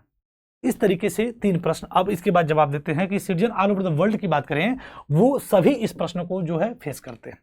डेमोक्रेसी की बात करें उसमें जो फाइनल डिसीजन होता है लीडर के द्वारा होता है, जो कि पॉलिटिकल पार्टी का रिप्रेजेंट करता है, पॉलिटिकल पार्टी को रिप्रेजेंट करता है, और लोग क्या करते हैं, रिप्लेस करते हैं उनको, but only by the another set of party leader. एक को करते हैं, दूसरे को चूज करते हैं, वो दूसरा फिर वही काम करता है। So if all of them do not wish to reform, और सब हमने एक को चूज किया कि उसने अच्छा काम नहीं किया, हमने हटा दिया, दूसरी पार्टी को चुन कर लिया, उसने भी वही काम किया, उसको तीसरे को कर लिया, सब ऐसे ही कर रहे हैं। अगर वो पार्टी ही सुधार करना न चाहे then can anyone force them to change, तो क्या कोई उसको फोर्सली चेंज करवा सकता है, रिफॉर्म करवा सकता है। So let us look at some of these recent effort and suggestion in our country to reform political parties and its leader। तो आइए देखते हैं हमारे देश में कुछ मेजर्स, कुछ कदम, कुछ जो है उठाए गए जिससे कि पॉलिटिकल लीडर्स, पॉलिटिकल पार्टी में क्या हो सके, रिफॉर्म हो सके। तो पहला जो है कदम उठाया गया कि the constitution was amended, India की बात करें to prevent elected MLA and MPs from changing parties. यानी लाया गया एंटी डिफेक्शन लॉ। क्या लाया गया, anti defection law. Anti defection law का मतलब होता है दल बदल विरोधी कानून, दल बदल विरोधी कानून। कि अब पॉलिटिकल पार्टीज क्या होती थी, हमने पार्टी ए को चूज किया और उसका लीडर चूज हो गया और वो तुरंत क्या पार्टी बी में भाग गया, हमारा सारी मेहनत क्या हो गई, खराब हो गई, और ऐसी तमाम चीजें होती थी। अब क्या है, इसको रोकने के लिए संविधान ने एंटी डिफेक्शन लॉ लाया। क्या लाया, एंटी डिफेक्शन लॉ को क्या किया, इंट्रोड्यूस किया। और इसके इंट्रोड्यूस होने की वजह से अब कोई भी सिटिंग एमपी एमएलए अगर जीत गया और जीत के किसी पार्टी में जाना चाहता है तो जा सकता है, लेकिन अपनी सीट को छोड़ के जाना पड़ेगा और फिर से वहां पे इलेक्शन होंगे। This was done because many elected representative were indulging defection in order to become minister for cash reward. यानी कैश रिवार्ड के चक्कर में या फिर मिनिस्टर बनने के चक्कर में जो है तमाम इलेक्टेड जो रिप्रेजेंटेटिव थे वो डिफेक्शन करते थे, पार्टियां बदल देते थे। Now the law says that if any MLA or MP change their parties he or she will lose the seat in the legislature. तब वो अपनी सीट को क्या कर देगा, खो देगा। बदल सकता है लेकिन सीट को क्या कर देगा, खो देगा। और इसकी वजह से, इस नए कानून की वजह से कहीं ना कहीं डिफेक्शन क्या हुआ, डाउन हुआ। At the same time this has made any dissent even more difficult. ये तो मेरिट हो गया, डिमेरिट की बात कर रहा है। सिर्फ इसी की वजह से this has made any dissent even more difficult, कि अगर कोई पॉलिटिकल पार्टी का कोई लीडर है और वो सही उस पार्टी में गड़बड़ी चल रही है और तब उसको बदलना चाहता है, देखिए कैश रिवार्ड और मिनिस्टर बनने के लालच में बदल रहा है, तो बदलेगा तो सीट चली जाएगी। लेकिन अगर कोई पॉलिटिकल पार्टी ही भ्रष्ट हो और उसमें कोई लीडर निकलना चाहता हो तो वो अब चाह के भी निकल नहीं पाएगा, क्योंकि जब जाएगा तो सीट भी खो देगा। तो ये डिमेरिट भी है। एमपी और MLA have affidavit a sign document submitted to an officer where, ये तो हम लोग आगे पढ़ेंगे। खैर ये चीज़ें हम लोग देख लिए, पहला रिफॉर्म। दूसरा चीज, सुप्रीम कोर्ट ने एक ऑर्डर पास किया रिड्यूस करने के लिए इन्फ्लुएंस ऑफ मनी और क्रिमिनल्स को, यानी मनी और मसल्स पावर को रिड्यूस करने के लिए सुप्रीम कोर्ट ने भी कुछ ऑर्डर पास किए कि उसके थ्रू अब मैंडेटरी कर दिया गया सुप्रीम कोर्ट के द्वारा कि every candidate who contest election, हर वो कैंडिडेट जो इलेक्शन में हिस्सा लेना चाहता है, अब उसको फाइल करना पड़ेगा एन एफिडेविट, जिसमें कि वो अपनी डिटेल को देगा, जितनी भी उसकी प्राइवेट प्रॉपर्टीज हैं, जो भी प्रॉपर्टीज हैं, जो भी क्रिमिनल केसेस उसके अगेंस्ट में पेंडिंग है, उन सभी चीज़ों का एक रिकॉर्ड, एक ब्यौरा, एक एफिडेविट जो है गवर्नमेंट के थ्रू, गवर्नमेंट के सामने क्या करेगा, वो प्रस्तुत करेगा। और इस न्यू सिस्टम की वजह से लॉट्स ऑफ इंफॉर्मेशन भी लोगों के लिए क्या हो गई, अपने नेता के बारे में अवेलेबल हो गई। लेकिन एक और इसकी भी डेमेरिट है, ये हो गया क्रिमिनल केस, प्रॉपर्टी, हर वो चीज़ आप बताएंगे, लेकिन ये जो बता रहा है वो सही बता रहा है कि नहीं, ये कैसे हम लोग चेक करेंगे। तो but there is no system to check this information given by the candidate is true. इसका कोई सिस्टम नहीं कि जो इन्फॉर्मेशन वो दे रहा है कि मैं राजा हरिश्चंद्र हूँ, वो सही है कि गलत है, ये कोई चेक नहीं करने का सिस्टम है। Is it we do not know if it has led to decline in the influence of rich and criminals. ये मामला दूसरा रिफॉर्म। तीसरा, the election commission passed an order making it necessary for the political parties to hold their organizational election and file their income tax। तीसरा reform क्या किया गया election commission के द्वारा कि ये चीजें ऑर्डर कर दी गई कि ये जरूरी होगा हर पार्टीज के लिए, हर पॉलिटिकल पार्टीज के लिए, कि वो अपने पार्टीज के अंदर ऑर्गेनाइजेशनल इलेक्शन कराएगा और अपने पार्टीज के द्वारा इनकम टैक्स को भी क्या करेगा, फाइल करेगा, भरेगा। मतलब पार्टीज में कौन सा लीडर पॉपुलर इस समय चल रहा है, हो सकता है 10 साल बाद उन्होंने चल रहा हो, 5 साल बाद, तो उसके स्थान पे कोई और भी व्यक्ति ऊपर आ सके। इन सब चीज़ों को, लोकतंत्र को जिंदा रखने के लिए, एक पॉलिटिकल पार्टी के अंदर इंटरनल डेमोक्रेसी को मेंटेन रखने के लिए अब इलेक्शन कमीशन ने ऑर्डर पास कर दिया कि हर व्यक्ति चाहे तो टॉप लीडर बन सकता है। इसके लिए ऑर्गेनाइजेशनल इलेक्शन होगा, हर व्यक्ति की पॉपुलरिटी को जो है चेक किया जाएगा पार्टी के अंदर ही कि लोग कितने अपने टॉप लीडर से संतुष्ट हैं। इसके लिए ऑर्गेनाइजेशनल इलेक्शन और file there income tax return जैसी चीज़ों को इंट्रोड्यूस कर दिया गया। The party have started doing so but something it is mayor formality. Parties ने करना शुरू कर दिया, ऑर्गेनाइजेशनल इलेक्शन होने लगे, लेकिन बस क्या है, formality. It is not clear if this step has led to greater internal democracy in the political party. जानते हैं, तो हमने देख लिया कि कैसे हम जो है, पहला ऑप्शन उसने क्या किया, एंटी डिफेक्शन लॉ लाया, एंटी डिफेक्शन लॉ लाया। फिर इसके बाद ऑर्गेनाइजेशनल क्या बोल सकते हैं, फाइल देयर एफिडेविट, यानी एफिडेविट को अब हर पॉलिटिकल पार्टी, हर लीडर्स क्या करेगा, फाइल करेगा, जिसमें अपने सभी प्राइवेट प्रॉपर्टी, जो भी प्रॉपर्टी होगी, जो भी criminal cases pending against him रहेंगे, उसका ब्यौरा देगा। साथ ही साथ हर पॉलिटिकल पार्टी के अंदर ऑर्गेनाइजेशनल इलेक्शन होगा। इन तीनों चीज़ों को करके कुछ रिफॉर्म की बातें करी गई। एक पॉलिटिकल पार्टी में जो चैलेंजेस होते हैं, इन चैलेंजेस को रिफॉर्म करने के लिए, ओवरकम करने के लिए ये सभी रिफॉर्म की बातें गवर्नमेंट के थ्रू, सुप्रीम कोर्ट के थ्रू, इलेक्शन कमीशन के थ्रू करने का प्रयास किया गया। अब इसके बाद अगला पॉइंट है, बिसाइड दिस, इन सब के अलावा many suggestions are often made to reform political parties.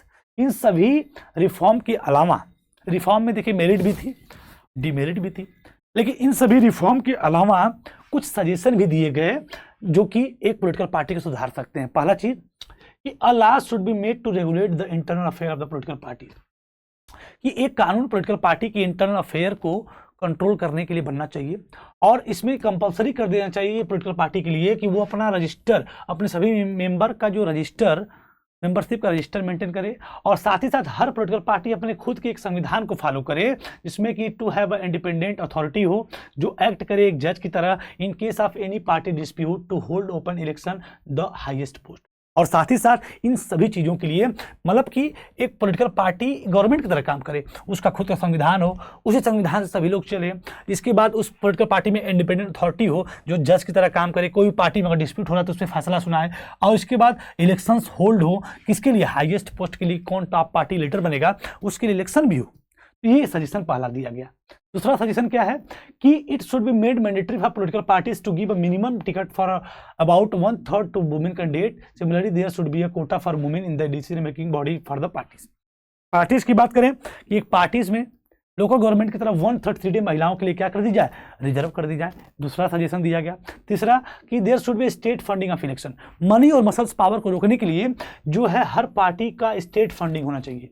ये नहीं कि अपरंपार पैसा बहा रहे हैं, जिसको जितना पैसा है, कम पैसा वाली पार्टी कभी जीत नहीं पाएगी, अधिक पैसा वाली पार्टी इतना पैसा जो है उड़ा देती है। तो इसलिए सभी पार्टियों को स्टेट फंडिंग होनी चाहिए। गवर्नमेंट एक फिक्स पैसा सबको दे दे बराबर बराबर, और उसी पैसे में ही आपको इलेक्शन लड़ना है। तो स्टेट फंडिंग ऑफ इलेक्शन होना चाहिए।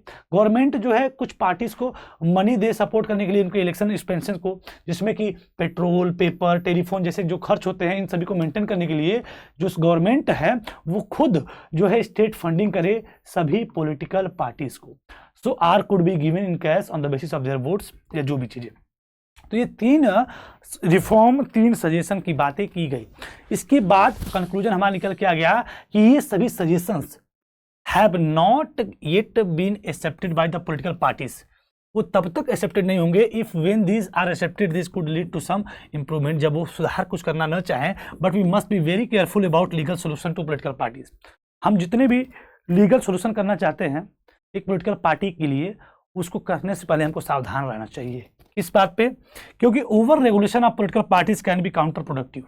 भाई कानून हम बनवा रहे हैं पॉलिटिकल पार्टीज के लिए, और कानून बनाता कौन है, पॉलिटिकल पार्टी ही बनाती है। तो हम उसको ओवर रेगुलेट करने का प्रयास कर रहे हैं, उसको सही करने का प्रयास करते हैं, उसको प्रोडक्टिव बनाना चाहते हैं, लेकिन ज़्यादा ओवर रेगुलेट करने का प्रयास करेंगे तो काउंटर प्रोडक्टिव हो जाएगा, वो उल्टा और जो है चालाक बन जाएगा, जिसमें कि this would force to all party to find way to cheat the law. वो तब कानून को और चीट करने के लिए नए नए कानून को, नई नई चीज़ों को लाएंगे। Beside political parties will not agree to pass a law that they do not like.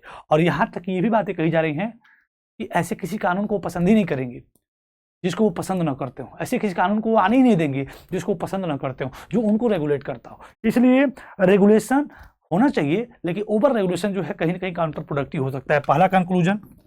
दूसरे कंक्लूजन की बात करें, there are two other ways in which political parties can be reform. दो और भी तरीके जिससे पॉलिटिकल पार्टी को रिफॉर्म कर सकते हैं, उसमें सुधार कर सकते हैं। One people can put pressure on political parties. पहला चीज, लोग खुद ही पॉलिटिकल पार्टी पे प्रेशर करें। This can be done through the petition, publicity and agitation, जिसको हम कर सकते हैं पेटिशन के थ्रू, पब्लिसिटी के थ्रू, एजिटेशन के थ्रू। और ऑर्डिनरी सिटीजन प्रेशर ग्रुप और मूवमेंट जो होते हैं, मीडिया होते हैं, कहीं ना कहीं इसमें इंपॉर्टेंट रोल प्ले करते हैं। और अगर पॉलिटिकल पार्टीज को महसूस हो गया that they would lose public support bye not taking up reforms, अगर वो सुधार नहीं करते हैं, पब्लिक अगर कर रिफॉर्म के लिए और उसको सुन के वो इग्नोर कर रहे हैं, रिफॉर्म नहीं कर रहे हैं, then they would become more serious about the reforms. क्यों? क्योंकि उनको लगता है अगर वो इम्प्रूव नहीं करेंगे तब वो अगले इलेक्शन में रिजेक्टेड हो जाएंगे, तो हमें उनकी बात माननी पड़ेगी। जनता खुद चाहे पिटीशन, पब्लिसिटी, एजिटेशन के थ्रू प्रेशर बना सकती है, और बना सकती है कि हाँ सुधार करो। और इस बात को अगर वो नहीं सुनेंगे तो उनको भी डर होगा कि मैं अगर सुधार नहीं करूँगा तो अगले इलेक्शन में मैं रिजेक्ट हो जाऊँगा। तो ये चीज़ें हैं, तो इसी वजह से वो सीरियस हो जाएंगे रिफॉर्म के लिए। दूसरा बात अगर करें, दूसरे रिफॉर्म, दूसरे सजेशन की, पहला सजेशन ये हो गया यहाँ से यहाँ तक। दूसरे सजेशन की बात करें तो political party improve if those who want this join political parties. और जो लोग चाहते हैं कि नहीं पॉलिटिकल पार्टी में रिफॉर्म हो, आपको इतनी ही इच्छा है तो आप खुद पॉलिटिकल पार्टी ज्वाइन करिए। And the quality of democracy depend upon the degree of public participation. वो लोगों के पार्टिसिपेशन पे ही डेमोक्रेसी की जो क्वालिटी है वो डिपेंड करती है। और if it is difficult to reform politics in if it is difficult to reform politics if ordinary citizens do not take part in the simply criticize it from the outside। अगर लोग बाहर से सिर्फ criticise करेंगे political parties को तो reform करना बहुत कठिन होगा। आपको अगर कचरा साफ करना है तो कचरे में उतरना पड़ेगा। So the problem of bad politics can be solve by the more and better politics. आप एक बुरी राजनीति को एक अच्छी राजनीति से ही सही कर सकते हैं, सुधार सकते हैं। And we shall return to this theme in the final chapter. और इसी के साथ हमारा पूरा चैप्टर क्या होता है, कंप्लीट हो जाता है। आई होप आपने इस पूरे चैप्टर के इंट्रोडक्शन को पढ़ लिया, why do we need political party पढ़ लिया, मीनिंग फंक्शन पढ़ लिया, how many party should we have पढ़ लिया, one party system, two party system, multi party system को पढ़ा, national party state party criteria को पढ़ा, 6 नेशनल पॉलिटिकल पार्टीज को पढ़ा, चैलेंजेस को पढ़ा, 4 चैलेंजेस को पढ़ा, 3 रिफॉर्म को पढ़ा, 3 सजेशन को पढ़ा, 2 एक्स्ट्रा सजेशन को भी पढ़ा, और फाइनली हमने कंक्लूड कर लिया कि पॉलिटिकल पार्टी खुद सुधारना चाहे और साथ ही साथ जनता प्रेशर बनाए सुधारने के लिए, तो पॉलिटिकल पार्टी सुधर सकती है। क्यों? क्योंकि political party is the most visible institution for democracy, और देश में जो कुछ भी होता है वो पॉलिटिकल पार्टी के थ्रू ही होता है। सो आई होप आपको ये लेक्चर थोड़ा सा बेहतर तरीके से समझ में आया होगा और अपने इसके सारे एस्पेक्ट को line by line according to NCERT आज के सेशन में डिस्कस कर लिया, और हम सभी ने समझ भी लिया, डिस्कस भी कर लिया, तैयार भी कर लिया। If you do like this session, then do like, share and subscribe with your friend, और इसको जो है शेयर आप कर सकते हैं, सब्सक्राइब भी कर सकते हैं, लाइक भी कर सकते हैं। और इसी के साथ आज के सेशन को हम लोग साइन ऑफ करते हैं। Thank you everyone. नेक्स्ट और लास्ट चैप्टर हमारा बचा है आउटकम्स ऑफ डेमोक्रेसी, इसको हम डिस्कस करेंगे कल। और इसी के साथ हमारा सिविक्स का जो सेशन है complete chapter, full chapter explanation की सीरीज कल आपकी पूरी कंप्लीट होगी। आज हमने 4th लेसन पॉलिटिकल पार्टी को कंप्लीटली डिस्कस कर लिया। तो थैंक यू एवरीवन। बने रहिए, जुड़े रहिए और पढ़ते रहिए, मस्त रहिए। Thank you everyone.